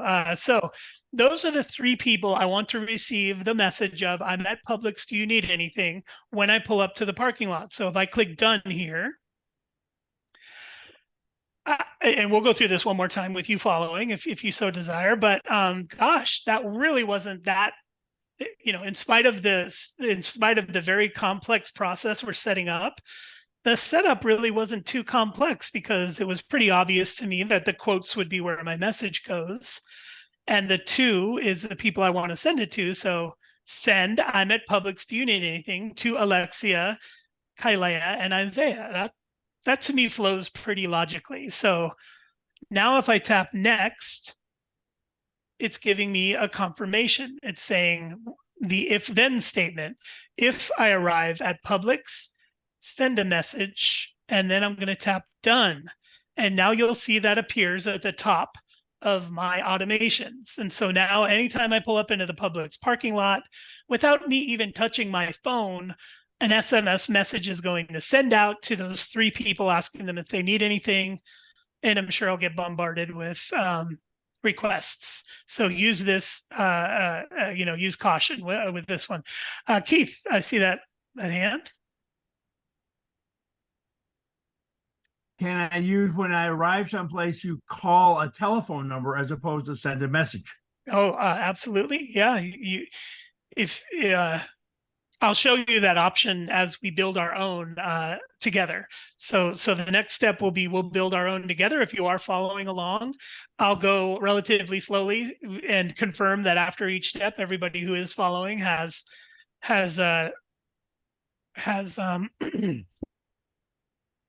completed that step. So again, here we are in shortcuts. It was just a matter of launching the app and choosing automation instead of gallery. So we're on automation. You may see nothing there, or you may already have some things there, but using the plus in that window will get us started. Again, we have the fork in the road where we're saying, do you want this to be something that runs locally on your device, or do you want this to be something that is a whole home thing, which may take advantage of detectors or door locks or that kind of thing? No, we're just going to do create personal automation here. And then when I arrive, I yes. don't see the plus. Oh, sure. Let's see. Are you, you've got automation open. Uh-huh. And you folder plus down at the bottom. Oh, well, yeah, that will give you a new folder, but I wonder I don't why. have a on my I don't have a plus above automation. I have automation open and create personal automation. Should I click on that, I guess? Oh, yeah, yeah. I'm not sure why it's not displaying a plus like mine. Maybe when there's none on there, it doesn't have a plus. Maybe it's just okay. Then I just go to the blue create personal automation. Exactly. But that's a good call out for others who may not have an automation there. Yours may not display a plus like mine does. Yours may have a statement that you tap that says create personal automation. So that may be where we differ a little bit. Or you may need to scroll down a little. Sometimes that'll mess you up. Yeah, definitely scroll and see if maybe an option is hidden. Okay, so the plus, and then you got that fork in the road. We're going to choose the blue one here because that'll run native to your device. Now, something important to remember here is if you are following along on your iPad, if you don't have your iPad with you when you go to Publix, then you're not going to get this automation. So you want to make sure you create the automation on the device that's going to be with you if it is a location-based thing. Not all automations are, but in our case, what we're creating now is the reminder for the grocery store. And so you want to make sure that it's on the device that you'll have with you. If for today that's not possible, you're using your iPad, well, it's fine to get yourself familiar with the process and then perhaps redo it later on your phone. Go ahead, Joan. You're muted, Joan.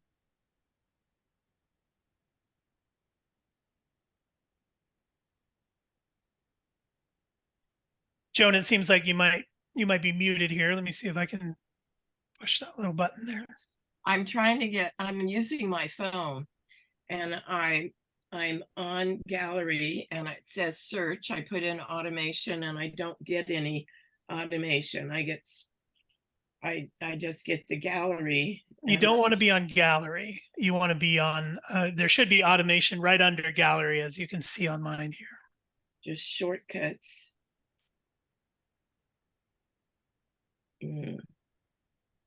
No, but go ahead and go on. What device are you using? I'm using my phone, iPhone 12. And yours only has a gallery option, but no automation underneath. No, the first thing underneath is get stuff done. Maybe see all. Well, I think iOS. I think the problem is you're in the gallery. Do you see now? Does my screen look more like yours now? Yes, I've got the top part under get stuff done. Yes. Yes. Well, we're in the gallery. We're in the wrong place. We want to be in automation, which is under gallery. See on your left bar there? I don't have a bar. Oh, you may have an icon that you have to tap to get the bar to slide over. You see on my screen in the very upper left, I've got that little icon of a bar there. And if I tap it, my bar will be closed and I may look more like you now. If I tap it again, though, that'll open up and reveal gallery or automation options there. Okay, well, I'll work on it. Yeah, because Pete, I'm looking at my phone and my iPad, but when I have shortcuts, I see all shortcuts, but I don't see where to get the bar. I'm going to open my phone just so I can get a read on that. Let me see. Shortcuts. Oh, yeah, okay, I see gallery. Ah, okay, if I click gallery and then at the bottom, there is a bar that says shortcuts automation. Yeah, down. Yeah, There's so it's at this that all. may help. Yeah. There's this in the bottom of the screen. I have 3 icons, and those 3 icons are shortcuts, automation, and gallery. Apologies. As I was saying, in different screen formats, they hide things in different places. So automation down at the bottom there will be the key to you seeing the same screen as I am if you're on a smaller device like a phone. Did that solve your problem, Joan? No, okay. I'm in the gallery and then I do what? No, you don't want to be in the gallery. On the bottom of your screen, you should see 3 icons. Do you see those? Yes. Get out of gallery and click on automation, which should be just to the left of it. Okay. You see those 3 icons? I do. Okay. Do you see one that says automation? Got it. Okay, Yes, perfect. I did. Yep. Sorry for that. I know that iOS is different on different size devices or different age devices and stuff. So yeah, glad we could clear that up. Thank you. You're welcome. Okay, so we're back on automation. We've clicked the plus or the statement create an automation if you didn't have a plus. We had the fork in the road where we had to decide, is this going to run on a personal device or is this going to be a whole home automation? We're going with personal. And then you'll get this sort of menu here where you can choose from a lot of different things. Before we go anywhere, though, I just want to say that when we're done with this call, if you have some time to sip a coffee and explore this, there's some amazing things here. You can say, at this time of day, I want this sound to play, or at this time of day, send a message, or on this date, if you want to make sure you don't miss somebody's birthday, you can say, on July 11th, send Pete a text message that says happy birthday, and then you never have to think about me again. It just goes and does that. There's other things like if your battery reaches a certain level, you can have it do something, or if, like for instance, if your battery reaches 1%, you may want to send a message to somebody saying, my battery is about to die, but here's my location, right? Because you never know what kind of sticky situation you might get in if you don't have a phone out and about. So Pete, what do you mean? How do you do that? Well, in this menu item, you see battery level there. That's the if battery level falls below 5%, then you would say then that. But we're going to focus on our grocery store shortcut. But I do encourage you to look through those and using the plain English convention of if this, then that, explore some of these because they're really fun. Okay, so we're going to say arrive, right? When we arrive, and when you tap that, you should see an option for you to choose a location like I have here. And I'm going to do this on my phone at the same time, just in case there's any tricky things here. So you should be where I am. I hope. Anybody not able to get there so far? Okay, looks good. And then when you tap choose, that's going to bring you a search bar where you can basically search anything on the map. It's accessing Apple Maps right now. So anything that might appear in Apple Maps, any building, any home address, you can either search for it or you can punch in an address.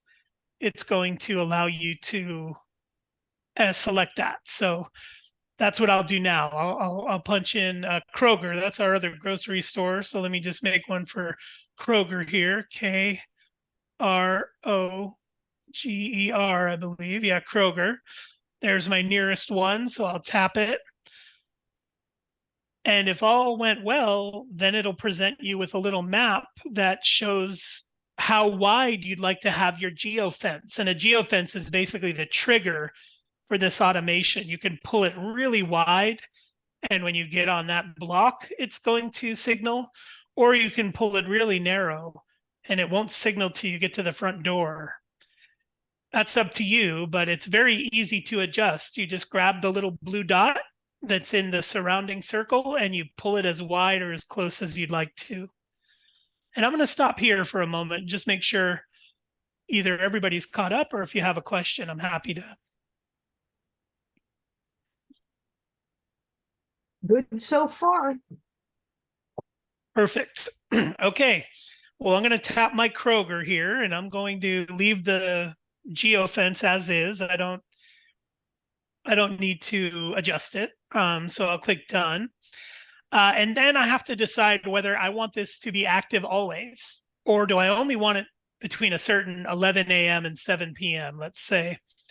That's up to you. When you do click time range, it's very easy to set the start and the stop. It's just the same way as setting an alarm, really. You just tap on the time and enter whatever you want there. But I'm not going to do that. I'm going to let it take place any old time. And then when we tap, now before we tap next, that's the if this, right? We're at the if this stage. If I arrive at Kroger, when we hit next, it's going to be the then that. So let's hit next. And it's very handy for Apple to sort of suggest the send message option. It's easy. It's just right there. So bravo, Apple. We appreciate that shortcut. However, I would like to call your attention to the search bar at the bottom. And if I pull that up, it's going to give me a lot more things to explore. Now, trigger alert, it's very complicated under there. So explore at your own risk, but it is worth noting that you are not limited to these suggestions. There's lots of stuff you can do, and explore that on your own. I think you'll have fun realizing all the things you can access there, but we'll just tap on send message. And that brings us to our English convention here, where Apple's done their best to take programming and turn it into a sentence. So they say, send message to recipients. That's pretty plain to me. So I'll tap on message, and that allows you to enter whatever you want. So I chose, I'm at Kroger. Do you need anything? But it can be as long or as concise as you'd like. So I'm at Kroger. Do you need anything? I have something that's causing me a problem. I want mine to open up Costco, because every time you go in the door, you have to show your Yep. But I don't know how to find that. I'm at that stage. Where do I want to open an app or?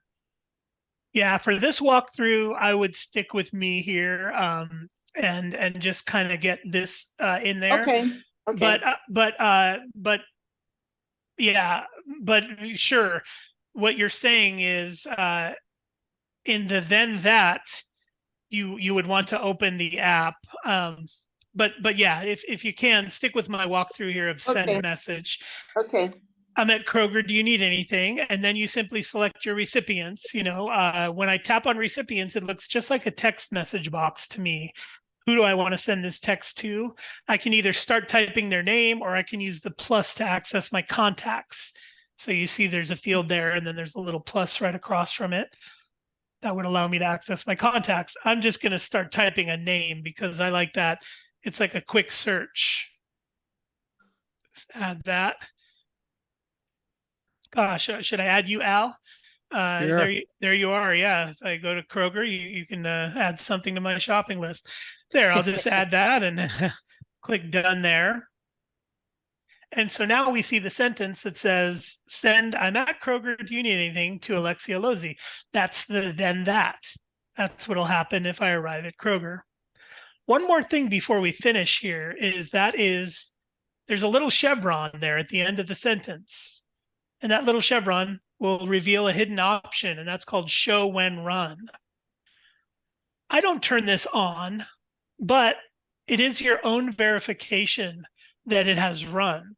So for instance, if you're getting to Publix and you're pulling your phone out, it'll have a notification that says, I sent the message to Alexia like you asked me to, just as a reminder that when you get to Kroger, the message sends so you don't forget. I don't turn this on because I already know I set it up. So I know every time I go there, it's going to run. I don't need to be reminded that it has run. So I don't typically turn this on, but it may be convenient for some of you. Hey, Pete, Yeah. when I go to the recipients, I click on a name and it comes up as an email, and I prefer it to be a message. So do I Click on put the phone Chevron number? over to the right.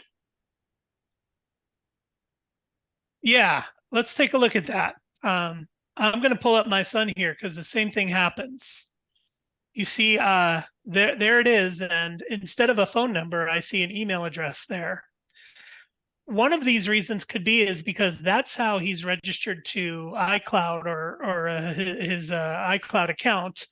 But tapping that chevron will reveal the phone number if I want to use that instead. So like Bob said, if you unravel that chevron, it'll now if you're doing that and you're not seeing any more options, then that means that your contact entry for that person only has the option that's shown. It doesn't have any additional options.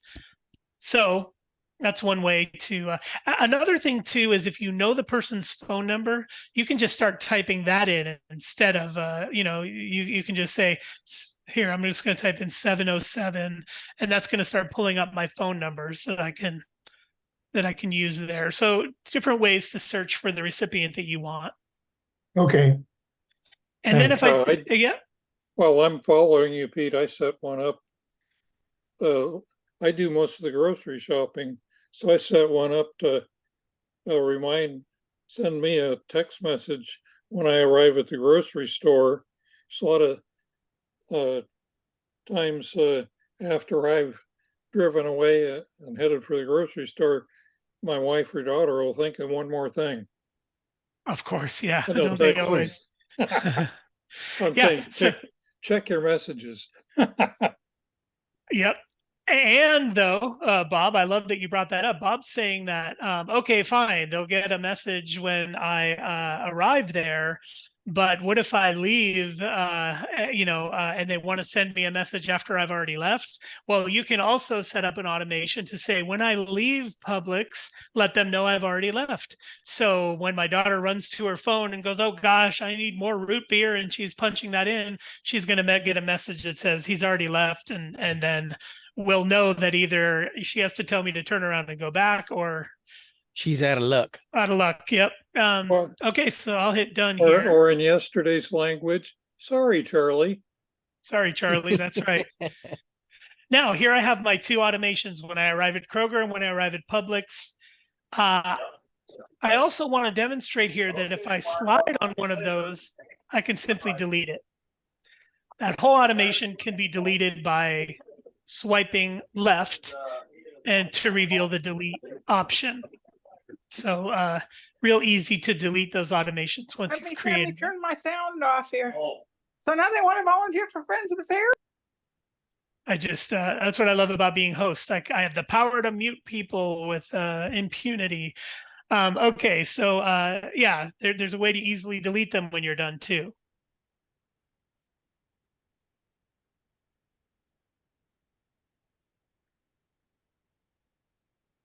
Well, you really encouraged at least me on the water monitor, because we had an under the sink incident while we were gone. That's just quite the idea. Worth the cost of admission. Oh gosh, and please, I'm happy to share the link of the exact product I bought. I guess I would just have to go to my Amazon. Maybe before we leave, I can put that in the chat here, so you'll have that very one. But the key, one more thing about the devices you buy, ensure at all costs, this is the most important thing about buying any automation device, that it has a HomeKit compatible designation on it, that little yellow house logo. You've got to have HomeKit compatible designation for any of this to work. So Pete, yes, go ahead. A sensor can't just go directly to your phone, or so it has, because like all I have is one little Google whatever pod thing. So I'd have to invest in the Apple world of, Well, your Wi-Fi router does not have to be HomeKit compatible. Like I use the Google Wi-Fi system myself. I have the little pod here. That part doesn't really matter because that brand is only providing you your Wi-Fi. So no, you don't have to invest in anything there. But any device you buy, like my little eyeball guy here who watches and looks for motion, this had to be HomeKit compatible in order for me to create an automation with it. So any of these devices you buy that detect moisture, there's some that detect when a window or door opens, you know, when they separate, it'll notify you. Just make sure that any of those have the HomeKit compatible designation because otherwise they would not work in an app like this. but you don't need the other Apple stuff or the competitor to Alexa. No, Will no, corrupt. no, none of that is necessary. Yep. Hey, what do you say we do one more and then we switch over to freeform, which I know we'll have some fun with. It'll be a lot less pressure than this. This is pretty intense because we're semi-programming here, but we're trying to use English to do that. Let's see. I'm gonna turn off somebody's video. Okay, so next, let's do a more functional, like the one we just created was for convenience, but let's do a more functional one. And that is that, did you know that one of the biggest causes of your battery depletion is that your phone is constantly searching for Wi-Fi to connect to? That is one of the biggest contributors to battery depletion, is the Wi-Fi antenna is constantly searching. And some of you even have the question turned on that when it does detect a Wi-Fi location, it wants you to join, right? So it'll say, I've detected Wi-Fi here at Walmart. Do you want to join Wi-Fi? Well, that requires a lot of attention from your device. And what I've found is that when I leave home, I don't need it searching for Wi-Fi. I don't need to use those battery cycles. So let's create an automation together that turns off Wi-Fi when we leave home and then turns it back on when we arrive home and saves our battery life while we're out. Oh, I see that hand. Yes. You might be muted. Yep, I think so. Sorry, some of us have Wi-Fi in the car that we need for maps and stuff. So can it be when you leave the car? Is that a possibility of a shortcut? Yes, it is. To give you a brief technical explanation, you can say when I disconnect from the car's Bluetooth, turn Wi-Fi off. Okay, is one way to get through that. But you'll see that option here as we build this one out. Oh, sorry. Okay. No, that's okay. I wasn't going to mention that, so I'm glad you brought it up. But yeah, you'll see that on my screen here when we go through it. So yeah, let's make an automation that turns our Wi-Fi off when we leave home. And I don't mean when we walk outside to mow the lawn. I mean when we drive away. So that'll require us to tweak the geofence a little bit. So here we go. I'm going to use the plus again, just like we did before. And I'm going to create a personal automation here, just like we did before. And on here, I'm going to say when I leave. So you see that is opposite of when we arrive. When I leave, and it allows me to choose my location, I'm just going to say current location because I'm home. I could put in my home address if I wanted to, but I'm just going to say current location. And this geofence that I have here will allow me to say, well, I want it to be when I leave the block, not just when I leave my front door. So I'm going to adjust that radius to, I live in a subdivision. And so I've adjusted it right to the edge of that subdivision. So when I leave my subdivision, it's going to turn my Wi-Fi off as a battery saving measure.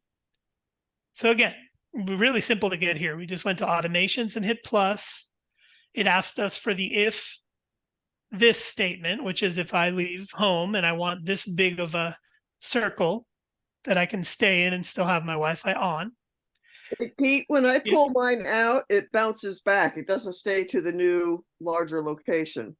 That may be your map scaling. It may be doing what you want, but your map shrinks and it looks like the circle is the same. Yes, I see it's yes. Thank you. Sure. Okay, so now we'll click done because that's our location, right? Basically saying when I leave here, and is that anytime? I'm just going to leave it on anytime. I don't need a time range for that. And I'll hit next. Now I want to say to turn the Wi-Fi off. And that is not one of Apple's suggestions. So that gets a little scary, but down in the search bar down below, I'll just keep it simple and type in Wi-Fi there. W-I-F-I, Wi-Fi. If you did the same thing, you should see the same three options that I have, which is the first two don't apply to us. In fact, they're kind of complicated and scare me a bit. But the third one, which is set Wi-Fi, that's a little bit more digestible for me. So I'm going to tap on set Wi-Fi and look at that. Another fairly plain English sentence, which is turn Wi-Fi on or turn Wi-Fi off. I'm just going to change that toggle there to off. Turn Wi-Fi off. And if I click next, and by the way, Mary, you see set Bluetooth is there too. You can also use that as an if-then statement. If Bluetooth is disconnected, then do this. So here I'll hit next, and it's going to give me a summary. When I leave my home address, set Wi-Fi to off. So if I click done, and I carry this device with me, which this is my iPad, so these aren't going to apply to my iPad since I don't really leave the house with it often. But basically, if this was on your iPhone and that is what's with you when you leave the house, I can say when I leave home, set my Wi-Fi to off. What this is going to do is save your battery from having to search for Wi-Fi and keep asking you if you want to join Wi-Fi networks. It'll probably get you 15 to 40% more battery life, depending on where you spend your day. If you spend your day in the public library or you work at a school, Wi-Fis are constantly going to be bombarding your phone, and it's going to be checking in with those Wi-Fis often to see if it's something you want to connect to. With this, you can leave it turned off until you get home, and all will resume when you get home.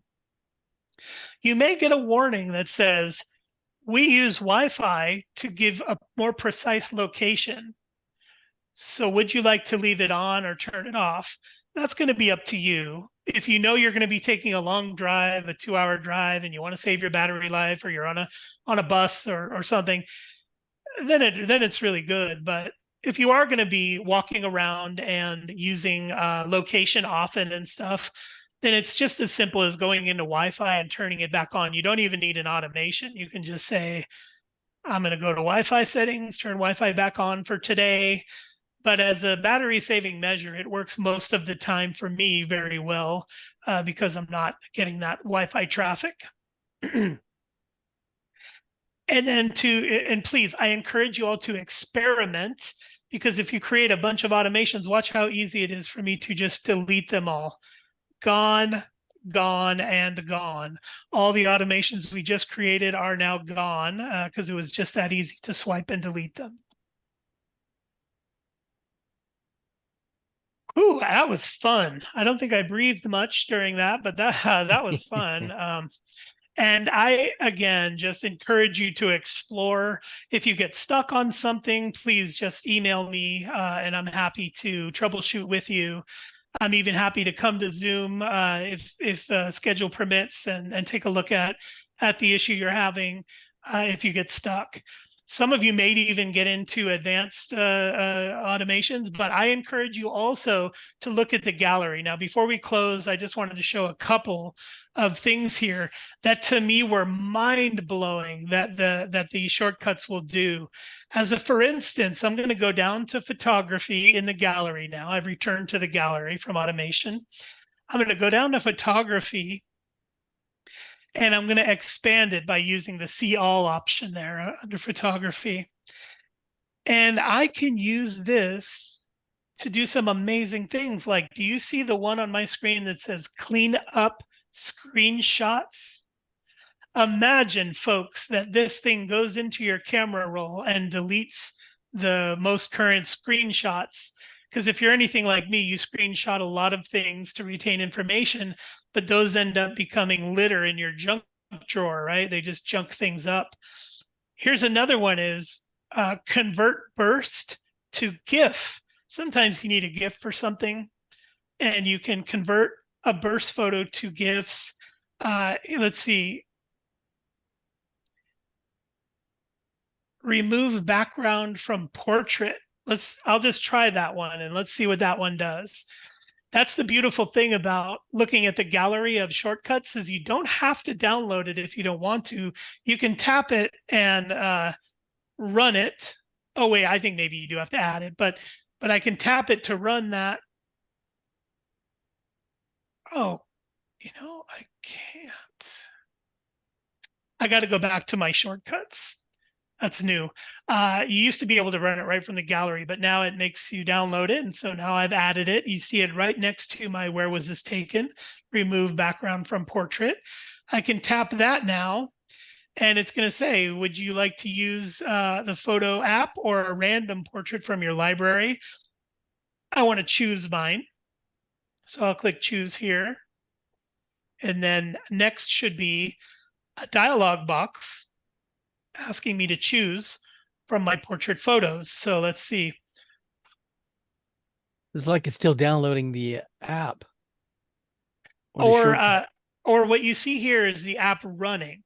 So the little track that it runs around with the stop button in the middle, that's the app, that's the shortcut running. Now, what it has to do is it has to look in my photo library and find all the portrait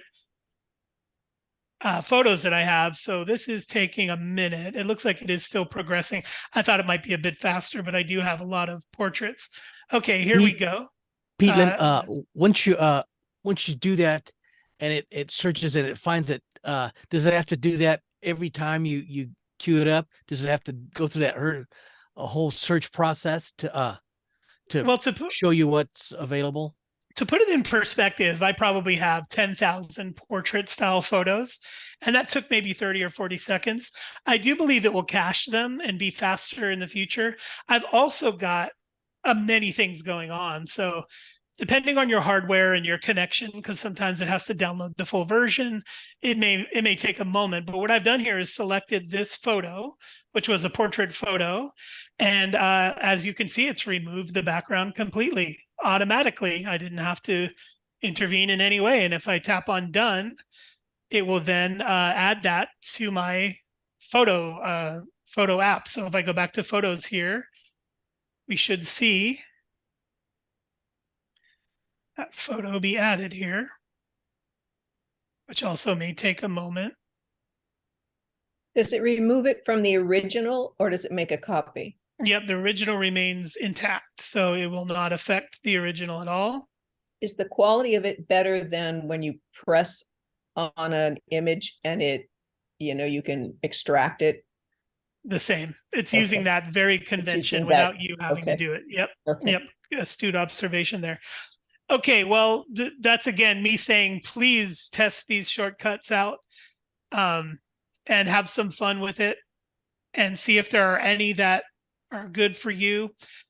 One last thing as I close out is notice I have one here called nighttime. I'll pull that up to the top in the upper left corner. I have one called nighttime. These automations are also able to run using Siri. So if I say the phrase, and then I say, ahoy, Siri, nighttime. Oh, no, I didn't think she'd do it. Stop. What that does is sets all my lights to my nighttime configuration. So these shortcuts can be invoked verbally as well if you've created an automation that deals with the whole home. Just astounding. Complex, yes, but it doesn't have to be. There are some top level, almost plain English, if this, then that statements you can make that don't require knowledge of programming or anything like that. So there it is. Shortcuts. I solved the problem. Oh yeah, was it a permission, a location permission or something? Neither. I used the KISS principle. You know what that is? Keep it simple, stupid. Of course, yes. I was in gallery. That's why I wouldn't run. You have to run it when you're in shortcuts mode. KISS. Yep. I just encountered that too. You saw I tried to run a shortcut before I had put it in my shortcuts, and I encountered the same thing. So yes, okay, great. We solved a problem there. Thank you for sharing. Are you gonna move on to Yep. Freeform now? Freeform, yes. Luckily, this one sheds all of the complexities of programming, and we get to have some fun. I'm going to open Freeform here. Let's see. I can either go to my app library and find the icon, or I can just search here. Where's Freeform? Open that up. And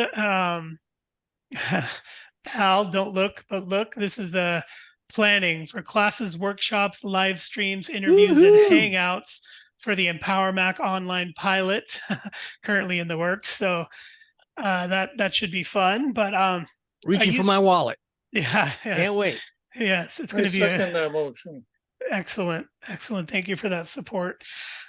So here we are in Freeform, and Freeform works on any pretty much any device except for your watch or your Apple TV. But if you have a phone or an iPad or a Mac, Freeform is available on all of those platforms, iOS and macOS. And it syncs automatically just using your iCloud account. So all the boards you create on your iOS device will sync to your Mac and your phone, and everything is in sync automatically, which is the first thing I really like about the Freeform app. The second thing I really like about the Freeform app is if you ever needed an excuse to get yourself an Apple Pencil, the Freeform app may be just that excuse. The compatibility with the Apple Pencil and some of the astounding capabilities will be evident here shortly. But as you can see, it's relatively unassuming, this app. I've opened it up and it keeps it somewhat simple. I've got the left bar, or if you're on your phone and have less real estate, it's not it may not display all those. I want to make sure I open my phone and be in sync with you here. Yeah, if you're on your phone, you'll only see the right side of my screen here, but not the left. You won't see where it says Freeform and then have your organization of boards. I can get there on my phone by clicking the back button in the upper left-hand corner, which will reveal the organization of your boards. But I happen to be in all boards, and so it shows my 2 boards there. To create a new board, which is what we'll do here today, we're just going to use the document creation icon, which looks very much like the share sheet, right? The box with the arrow popping up. This is a box with the arrow diagonally, is the create document icon. So on my iPad, I'll just tap that, which gives us a new board. I'm going to do it on my phone as well. Now there are dots on the board, and if you're on an iPad like I am, you'll see a magnification in the lower left. This is something, here's a bit of a warning that spatially the Freeform app can get away from you a little bit, meaning that the canvas spans not an unlimited amount of area, but it spans a really large area, likely to be enough for anybody to fill up with information. Somebody earlier said vacation planning, which I think is an amazing way to use this app. So spatially, it's good to have that visual indicator in the lower left corner on the iPad. On the phone, you will get that same indicator, but you have to zoom by using pinch. When you zoom by using pinch on the phone, the same magnification indicator will pop up. The reason this is important is, look, if I zoom out and I'm now at 10% zoom, it still looks the same to me. So it's hard to get the context of where I am. But I can easily use the icon in the lower left, the zoom level indicator, to pull up on the iPad the amount of zoom that I want. And right now I'm at 10%. I can easily jump to anything I want there, or I can use, this is where you'll find the hide grid. let's talk about why you might or might not hide the grid here for a moment. Oh, and on the iPhone, if you're looking for the same thing, the zoom indicator, you get it when you're pinching. But let's see if you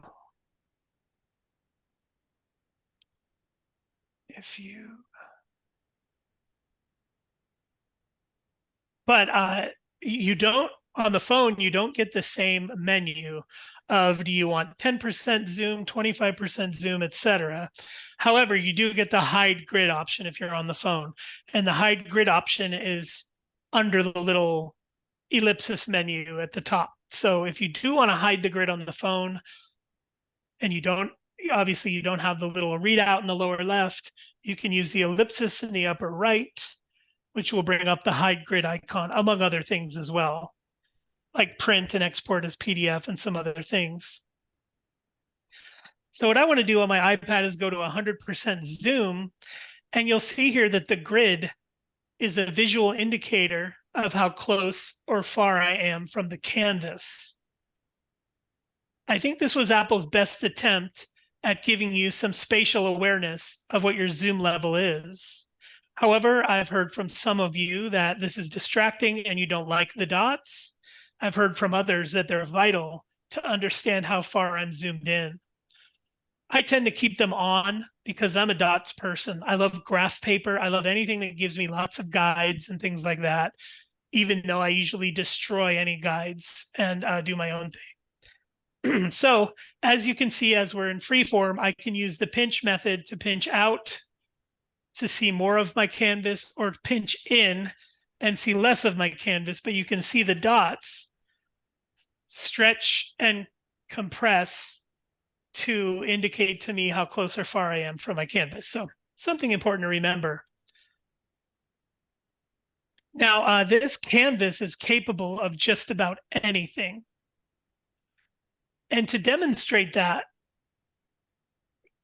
we are indeed going to add things from the menu bar that are part of Freeform's utility. We are going to look at the menu bar at the top, which will tell us how to add a photo from our photo library.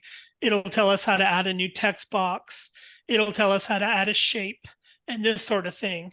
And as I tap each one of those things, you can see up at the top here on my menu, I can tap each one of those things to get the various things. So walking across that menu at the top, I can use my Apple Pencil to do drawings on here, and you see the icon at the top of my screen has filled in blue to indicate that my input is currently the Apple Pencil. I'll be very brief on this because many of you don't use the Apple Pencil, don't wish to. But as you can see, when I use the Apple Pencil, I get all the utilities across my right side of my screen there, where I can get different tips for my Apple Pencil, and the width of those tips can easily be changed here. And I can have paint daubs, an eraser, a fill option. There's lots of options there that make my Apple Pencil very useful. I want to add here that until Freeform came out, I wasn't sure where to use my Apple Pencil. Somebody would say, hey, can I play with your Apple Pencil and test it out? And I'd be like, well, sure you can, but I'm not really sure where. What app do I launch to get you using my Apple Pencil? In fact, I had to download a third-party app called Lineo, which I thought was cool for a while, but it was odd to me that Apple didn't give you a playground to play with the Apple Pencil. Well, Freeform is just that. If you have an Apple Pencil and you want to use it for creative purposes, or you want to demo it to somebody else, jumping into Freeform gives you every tool that the Apple Pencil has to offer. The quick question, my menu of what to do with the Apple Pencil is on the bottom axis. How would I change it to like an upright axis? Aha, you see right here, there is a little blip. Yes. And that will allow you to drag that down to the bottom or wherever you'd like. And there is also a little settings ellipsis on the Apple Pencil menu itself, which will allow you to minimize it automatically if you so wish. It will allow you to draw with your finger and the pencil at the same time. And it'll allow you to go into your pencil settings there, and you can I don't know, a lot of people don't know this, but you can double tap your Apple Pencil to change it from what it is currently to an eraser. So if I go back to freeform here, you can see that I'm drawing, but if I double tap my Apple Pencil, tap, tap, you saw the eraser selection happen automatically just by my double tap there. So it's an easy way if you want to erase something to double tap and get into the eraser. Those settings are all found there. Don't forget you have an unlimited number of colors to choose from here in various different ways. If there's a particular color you need, like a team logo color or something, you can easily put in the hex code for that color here. So the number of colors that are available is unlimited. There is no color that Freeform is not capable of. A simple question, where on the pencil do you tap? On the flat part, if you have the second generation, which has one flat side and the rest Yes. is round. The flat part, just double tap that. And it's not even a button. It just vibrates the pencil basically. But yeah, that's how you would do that. I'm going to stow my Apple Pencil by just dropping it on the top of my iPad. You can see it charges there and it just hangs on. So it's amazing to me. And then what I'll do is I'll just get this window. Oh, yeah, I've got draw with finger. Pete, quick question. Can you use both the first and second generation pencil or just the newest one? Good question. Whether or not you can use the first or second generation Apple Pencil depends on your hardware. Some iPads are capable of using the first and some iPads are capable of using the second generation. The first generation is incompatible with some iPads. So if your Apple Pencil is compatible with your iPad currently, you can use that one, but your iPad may not be compatible with the second generation one. You have to look into that by Googling Apple Pencil compatibility to make sure it matches your hardware. But there are some mines on that minefield, so be careful if you're purchasing. Let's see, delete that. So in addition to being able to use your Apple Pencil to make designs, and by the way, this is where the zoom feature starts to come into play, where I can take that design I made and I can make it tiny, thus seeing much more of my canvas and being able to flow around it. Or I can zoom in very close and make it fill up my entire canvas. But the point here is you've got a nearly unlimited amount of space. Now, that was us working our way from the left to the right of the 5 icons at the top. The first one was Apple Pencil, not for everybody, but the second one, which looks like a little paragraph icon, is a Post-it note. This is a very handy way to drop a Post-it note on the board, and you can double tap to change the text. Once you have that Post-it note selected, you can single tap it. Now, this is important. Double tap gets you into the typewriter, so you can start typing your text in there. But a single tap will bring up this little bar along the bottom, which allows you to change the color, the font, duplicate it or delete it, and as well as some other things here, the description of it, and just some different ordering tools and stuff like that. You can lock that Post-it note so you don't accidentally edit it. So the second icon across the top is your Post-it note icon. Change those to whatever colors you like to denote different things about what you're building. Very handy tool. The font can change, the size can change, the aspect ratio can change. It's a very handy little tool there. One thing I want to, go ahead. Is there a way, if I was to type a label on here, to marry them together, so if I move the sticky note, the words go with it? Oh yeah, the words are encapsulated in the sticky note. So this is not two separate pieces. Oh. Even though it's possible to do two separate pieces, you can make your own shape and then put a text note on top of it. But what I like about the sticky note option is that your text is indeed encapsulated inside the note. Okay, that's my problem. I've been using a text box to put on top of it. Aha. Yeah. Yeah. I'd switch as soon as you can to Post-its. And the other thing I want to show about this is I'm very picky. I like to have my notes in a certain font, and perhaps even that font in a certain size. And I like my colors to be a certain way, and I like it aligned to the left, and I like it aligned to the top. The problem is every time I create a note, I have to set all these things up unless I use the little ellipsis in the toolbar right below the Post-it note, right? And I say, I want to copy this style, right? I can say copy style here with the little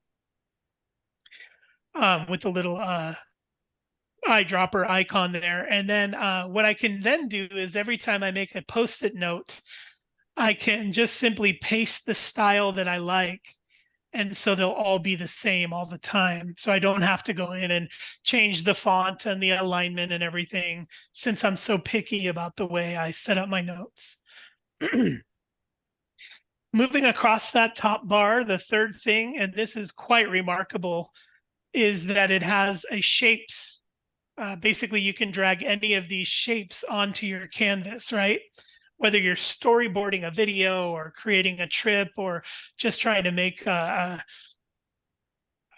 what this reminds me of is color forms. You know, as a kid, I grew up with color forms, which was a little cardboard scene, and you would put these little plastic color form figures on there. This is what it kind of reminds me of, especially if we go over to people here. If you want to create a little scene of some kind, you can easily drag a bunch of different people onto the canvas and use different ways to change their color and shape and size to your heart's desire. So looking under that menu there are a ton of things, and you can just search for things too. Like if I say food, here is many, even hundreds of different food options to choose from. I can tap that to make a new category. These are meals we're going to go to when we're on our vacation, and change that color. So that shapes menu right in the middle of those top icons is truly remarkable. Spend some time searching around in there. And one more thing, and please, anytime y'all want, I'll do a whole 3-hour class on this, but you can do Bezier curves, which is you know, a whole thing in and of itself. But these Bezier curves allow you to do vector-based Bezier drawings. You can put arrow ends and tips at each side, depending on what you want. Really, it just takes some exploration. You can see here, I can thicken my line here. I can choose a dotted line or paintbrush stroke, change the color. Please do some exploring, especially if you're a creative type. There's almost no limit to what you can do here with these Bezier curve items here.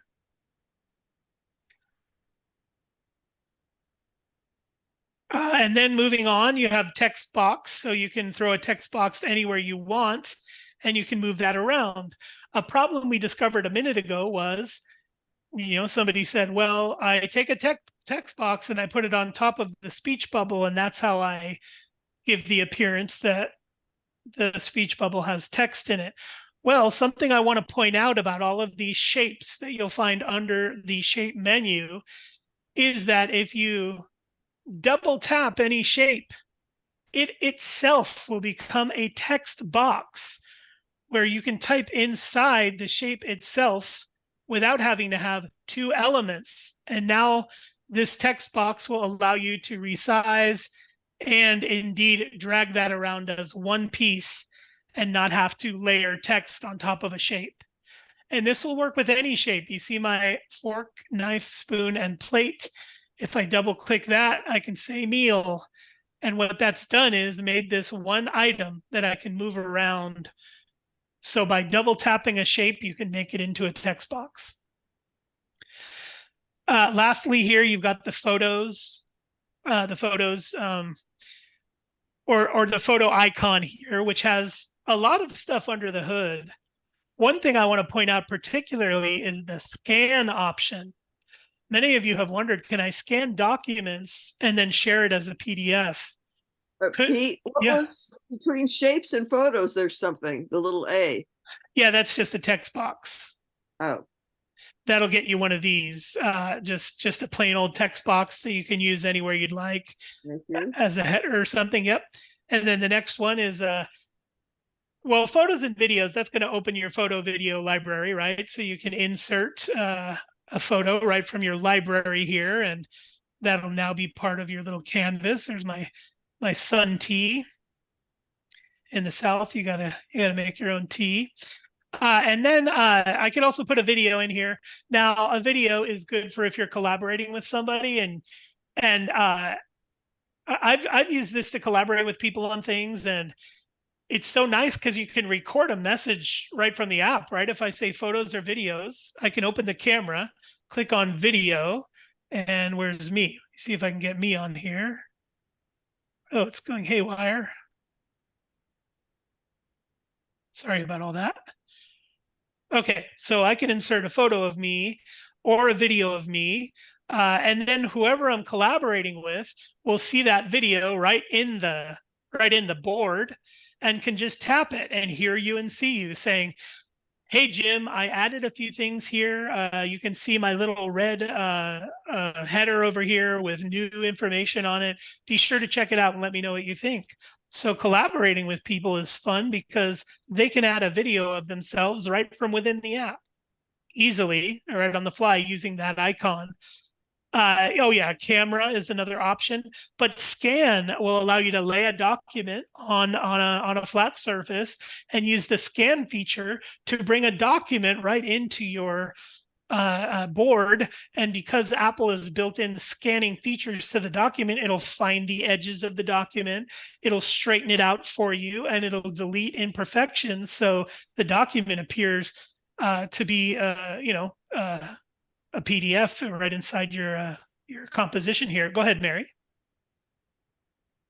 Yeah, I can see this being incredibly useful if you want to like document your household for insurance or for your heirs to say to go around and say, this is for Irving and that's for Jane kind of thing. Indeed, take a picture of it and put a little caption right under the photo. And especially, or if it's got a story that you want to keep with it, or special value for insurance, that it just looks like a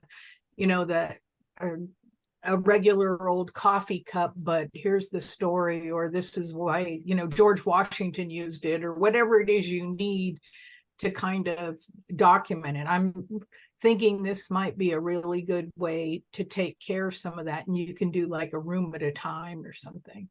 Anyway, absolutely, just for folks to as a real practical kind of use for it that might be fun.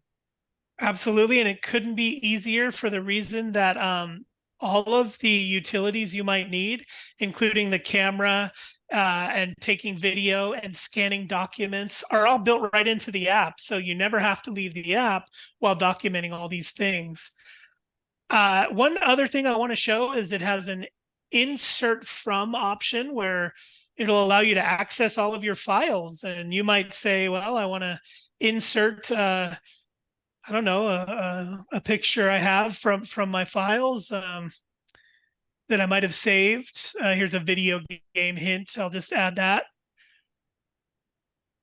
This is a screenshot I took quite some time ago, but it is a long list of things that I got from a website that I could easily add, as you can see here. So you can add files from your iCloud very easily, and this is all happening right within your board. You really don't have to exit your board at all.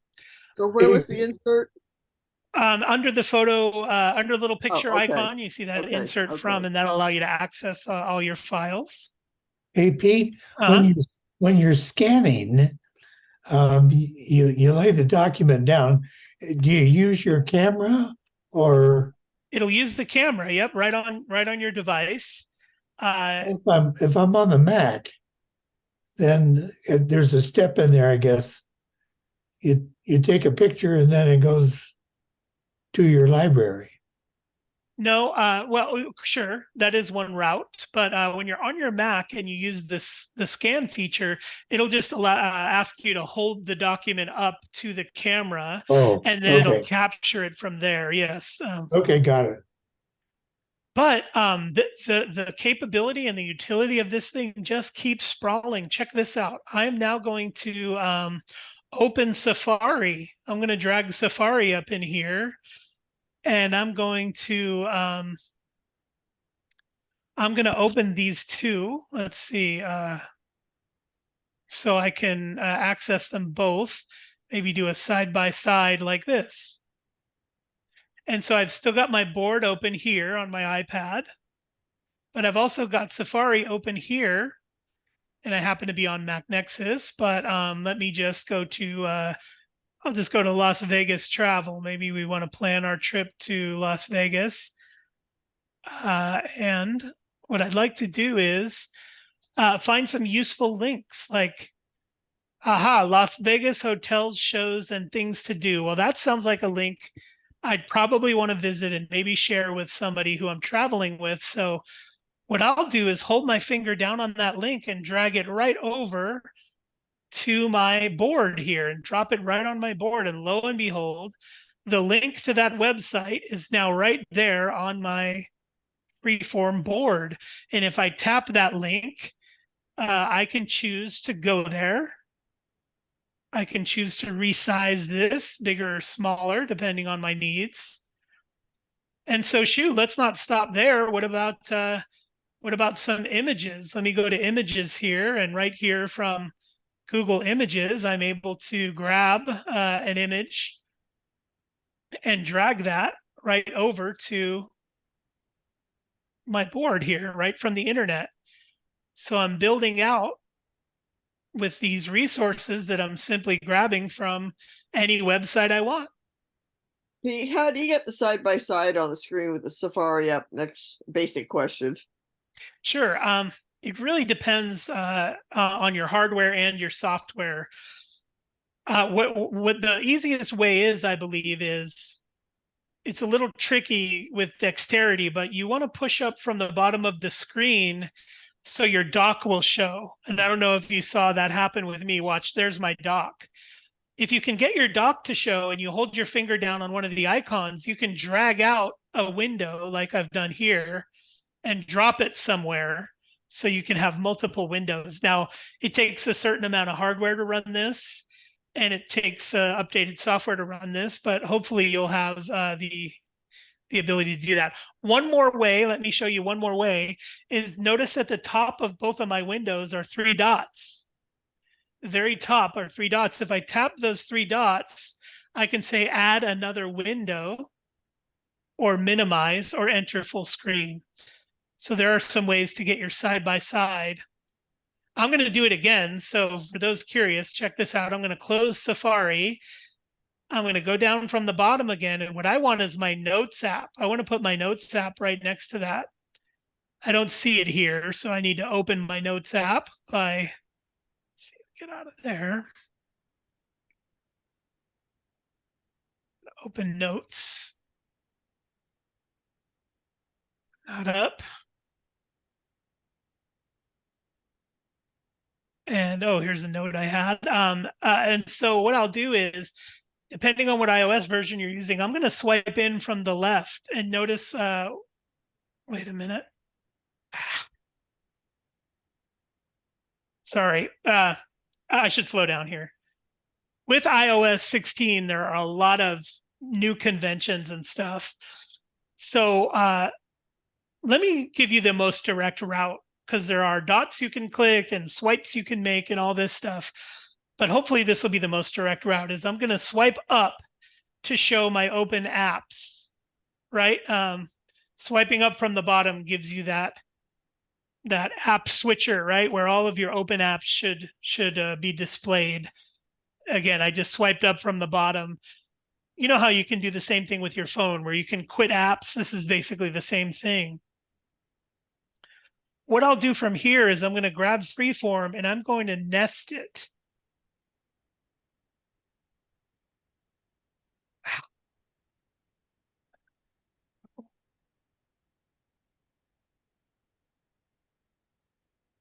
Well, I may be using two apps that aren't compatible with side by side.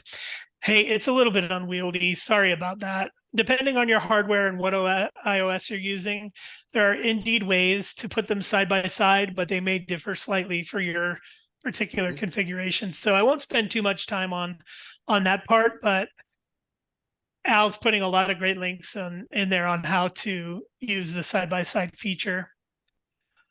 On this one, Pete, I use it on my MacBook Pro. The functions are the same and it's easier to get them. You can stack them and then drag from one to the other. Here, yeah, and a great point is that using the keyboard and mouse and some of the utilities of Mac OS as opposed to iOS, it is much easier to situate two screens side by side on your Mac.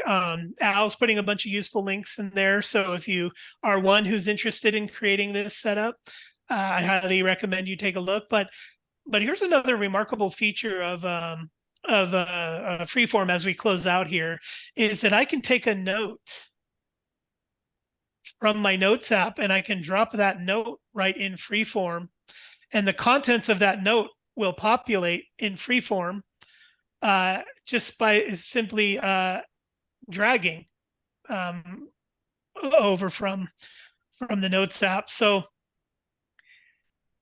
gosh, this Freeform app is almost unlimited in its capability. And then when I'm done creating the board, or if I want to collaborate with somebody else, using the share sheet, I can share that directly with somebody.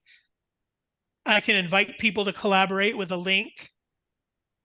And so in addition to being able to just share it as a PDF, or you can see my export as PDF feature here, I can invite somebody to collaborate with me. And that way they can open it on their device, which will allow them to edit it as they see fit. And those edits will update on my device as well.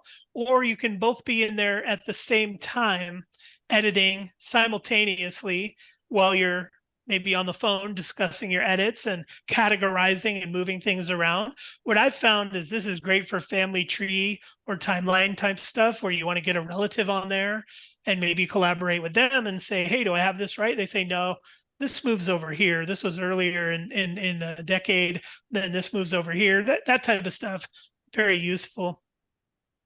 When you export as a PDF, it can go to an Android user? When you export as a PDF, yes, it can then go to anybody who can open a PDF file, Android, Windows. And is it gonna, as big as the canvas can be, how is it showing up to them as a little micro postage stamp information? Yeah. Well, since all of Freeform's components are vector based, they'll get a very large PDF with full fidelity. So they'll get a lot of great detail that they can zoom in and not lose fidelity because it's in PDF format. The only exception is if you put a very low resolution photo in there, zooming by anybody is going to be a low resolution result. But if you, but anything you create within the app, like the shapes and the text and things like that, are all full fidelity vector based. So you get all the benefit of having a vector based workflow in there. To truly, Oh, another question. I mean, you went in and added on this canvas many different things using notes, post-its, and so you have a potpourri of different things from different items in there. Sure. If you want to just erase one section, you just do it with the pencil, go into the, I mean, if you do the little back arrow, then it seems to be just the most immediate thing. Oh yeah. So if I'm in a board and selectively erasing.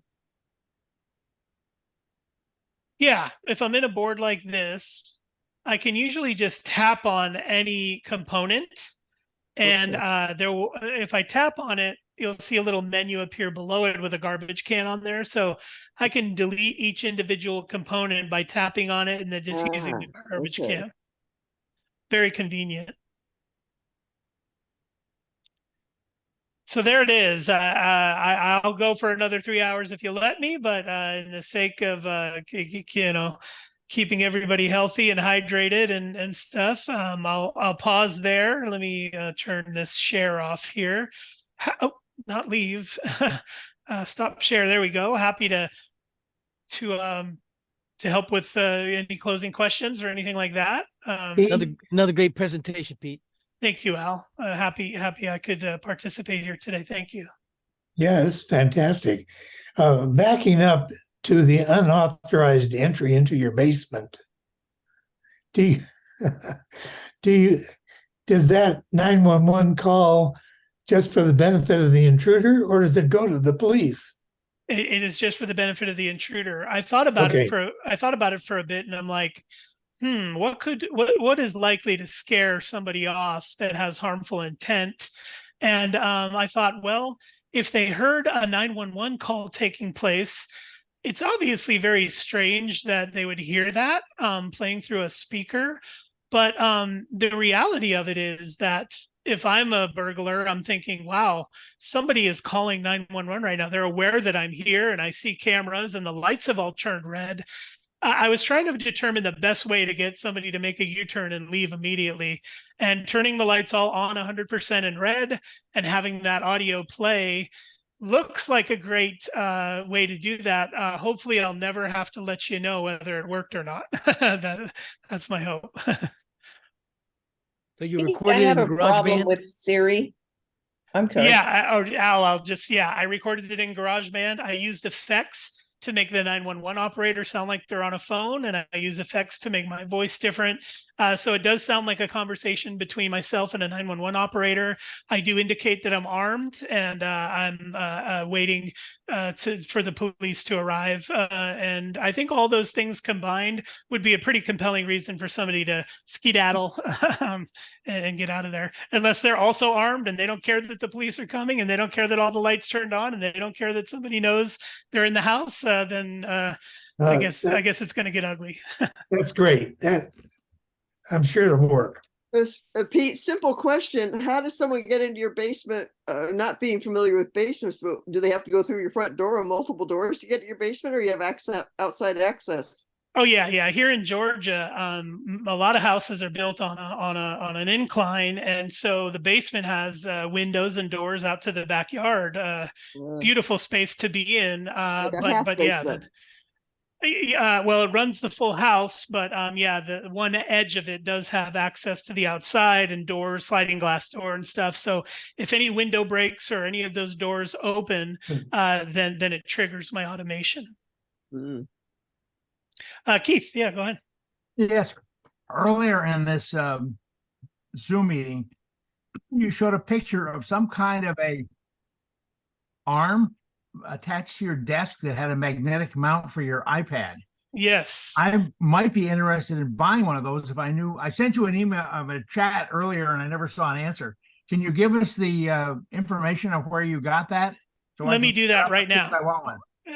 Absolutely. There was that and one more thing. I think the sensor, the liquid sensor and stuff. So yes, let me post those links right now. For those of you who aren't interested in these links, I suppose this is farewell, right? Thank you very much for coming. But if you do have questions or you want to see those links, please stick around, and I'm happy to stick around for a little bit and answer those questions. Here is the link to the arm that is mounted to my desk that holds my iPad.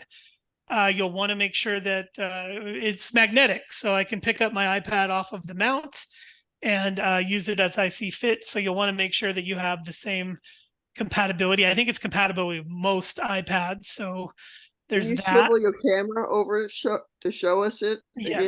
Yes. Let me do that. Okay, let me get this around here. And so my iPad is here, but you can see I'll move that. Let's see, I'm trying to show you the back there. You can see the back. There's a magnetic mount there. Mm-hmm. And then that is on friction-based hinges here. And then that goes all the way to a standard sort of desk mount here. And it's articulated such that I can pretty much put it floats. So as I move it around, it turns and twists, and I can pretty much put it exactly where I might glance when I get a notification or something. So it's allowed me to be very speedy in being able to access information, sometimes a bit distracting, but it's very nice for iPad users. If you have a side table where your easy chair is, you can have it sort of hover where you want it to watch TV and stuff. So it's been great. Let me try to find that water sensor. And it's by a brand that I really have grown to like. It's called Fibaro, Fibaro. Here's the water one here. I'll put that in the copy link.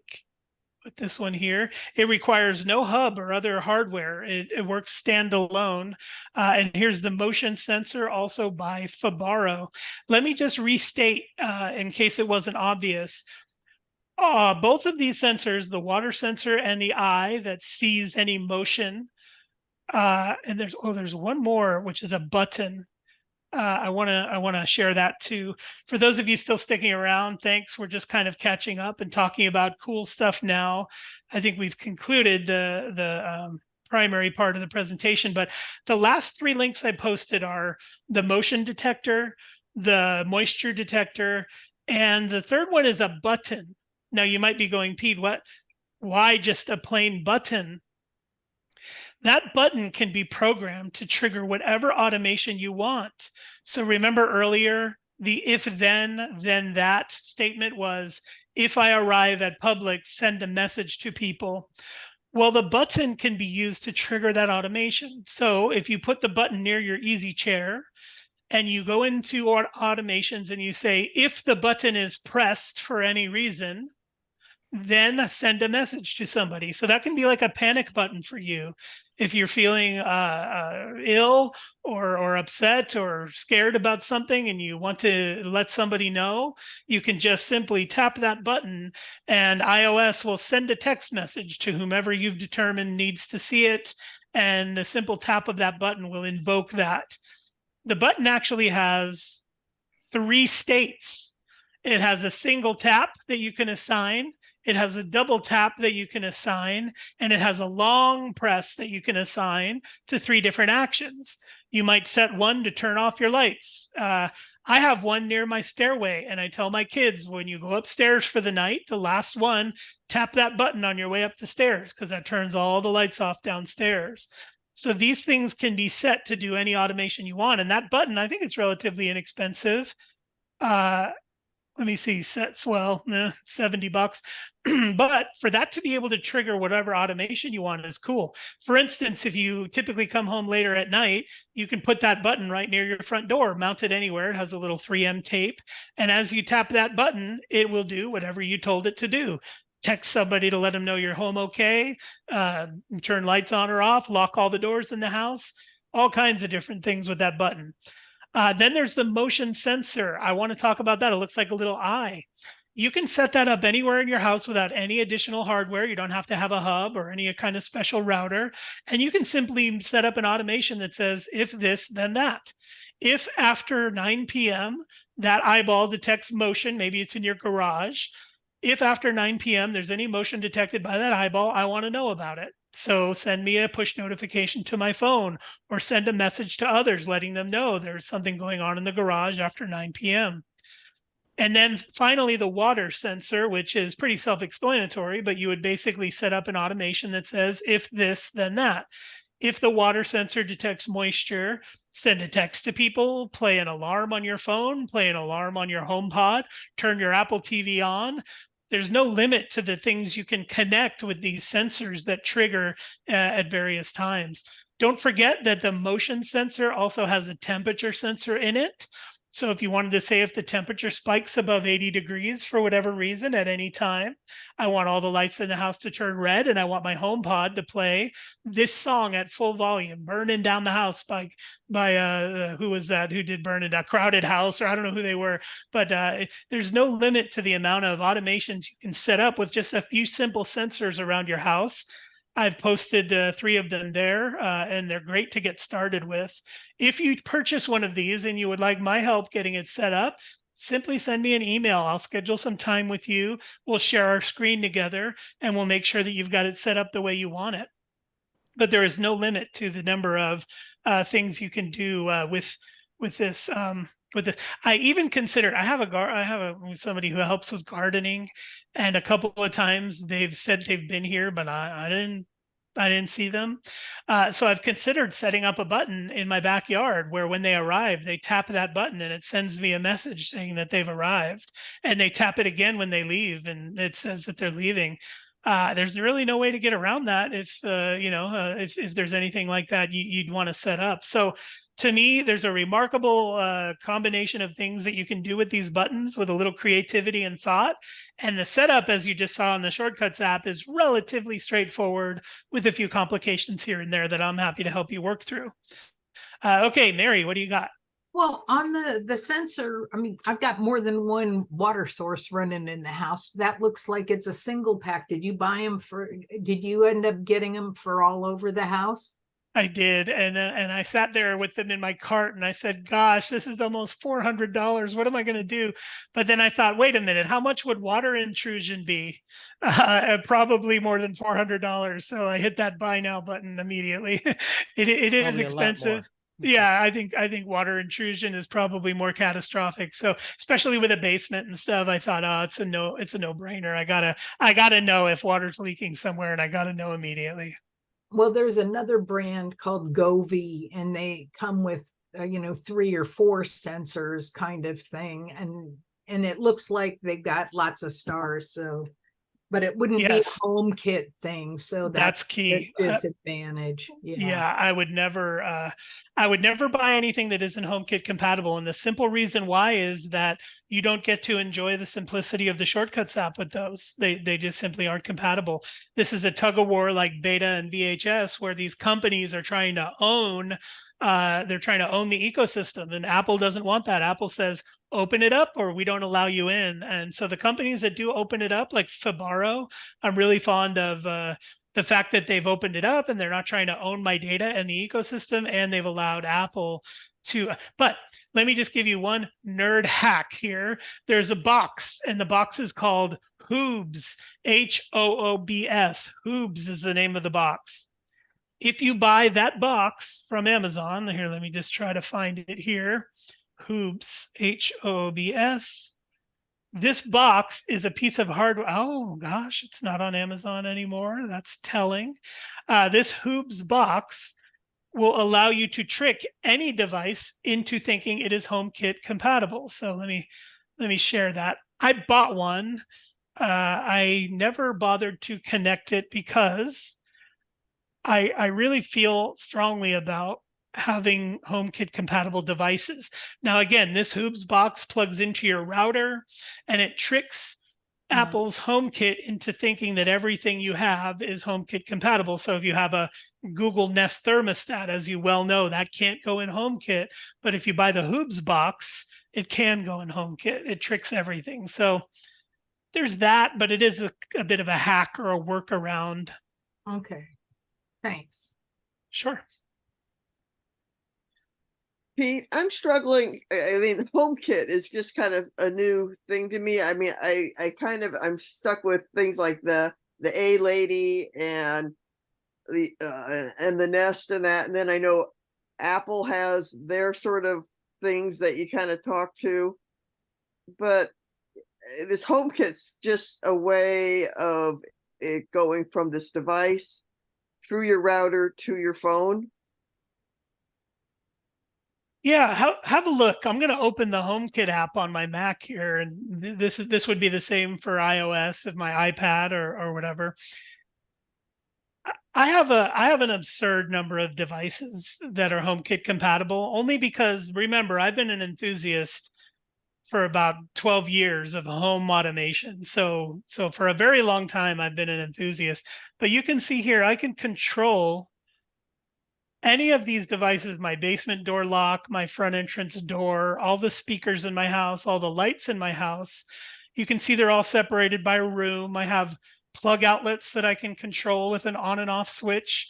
I have lights. I have fans in the house that I can control from here. The issue with not having HomeKit compatible devices is, in order to control all the things you see here, I would have to go to each individual manufacturer's app to access the controls for these devices. So as you can see with something like 87 devices in my house that are HomeKit compatible, I can now just see them all in one place. They're all organized. And the key to all that is they all work in the Automations app. Now, if I bought a bunch of devices that were not HomeKit compatible, and you see it, you mentioned it yourself, very astute observation. Alexa wants theirs, Google wants theirs, and they want to own the ecosystem so they can sell your data. Apple says, no way. You either get in here, which doesn't sell the customer's data and makes it compatible with our app, or we don't play with you. And to me, the value of having everything right here, imagine if I'm away and I need to unlock the door for somebody, I can access all the doors easily. Imagine if I hear a noise and I want to see what's going on my camera that faces the basement, which is this one here.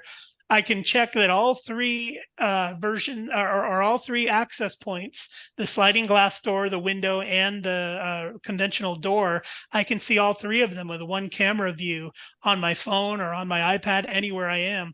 If somebody rings the doorbell, it shows up on my phone, the camera view of that. These are some of the advantages to making sure that you stick with the HomeKit ecosystem. Can you imagine having to open an app to unlock your door and then try to find the other app to control your ceiling fan, and then try to find the other app to do some of your lights and another app to do your other lights? This to me would be a deal breaker. I could not be into home automation if this is what I had to do. But with Apple bringing all of this together, it makes it absolutely inspiring for me to sit down and use the automation app and shortcuts to create relationships between all these items. If a door is opened in the basement after 11 p.m., everybody can get a text message and know about it. Wouldn't be possible without an app like HomeKit and the shortcut automations. Yeah. So HomeKit is not an actual physical device. Right. Well, there's two answers to that question. HomeKit compatibility is a certification that every manufacturer must meet in order for Apple to invite them into the app. So these hardware developers go to Apple and say, we've got a piece of hardware here, like this motion detector. We would like to include this in your HomeKit app. Apple scrutinizes the security and quality of the device. And if it meets Apple's strict security and quality standards, then they give them that certification and invite them into the app. However, there are plenty of fly-by-night crooks out there who want to trick you and say, hey, give us access to your cameras. And Apple has a very strict policy of, no, once the camera is in HomeKit, nobody can access it outside of HomeKit, not the manufacturer, nobody. It stays in your iCloud, as a matter of fact, and doesn't go anywhere. These types of reassurances, I think, are really important in today's world, where some of these third-party fly-by-night companies really just want, like Wise. Let's take Wise, for instance. Remarkable company, owned by China. I don't know if that's relevant to you or not. I don't know what the relevance really means, but the company's owned by China. And I have tons of friends with Wise cameras all over their house. Now, they're not inspected by Apple or scrutinized by any third party. So I'm saying, here, Wise, here's my money. Let me put a camera in my house. And all that goes back to your server, which is owned ultimately by China. Again, I'm not smart enough to know what that really means, other than it is a foreign country, and who knows what my data is doing over there. I don't know. But with Apple's HomeKit infrastructure, the video signal never leaves my home. Apple doesn't allow it. So it's sort of like, gosh, Wise cams are only $30 and you can put them everywhere, but you have to use their app, and all of the things that it captures, including video, goes to their server. That's not to say somebody's watching you. I doubt that's what's happening, but I don't feel comfortable with that transmission leaving my home, especially by a company that isn't even a domestic. I don't, that's just seems uncomfortable to me. So I tend to err on the side of, if I'm going to have cameras invited into my home, I want to make sure that they don't leave my Wi-Fi, that they never get transmitted anywhere else. Sounds like another class, Pete, where we can go through, and I'm not kidding. I mean, I think a lot of folks would be interested in setting up HomeKit and going over devices and their value and whatever, and making them automated like you do, etc. So thank you very much. I got to go. So yes.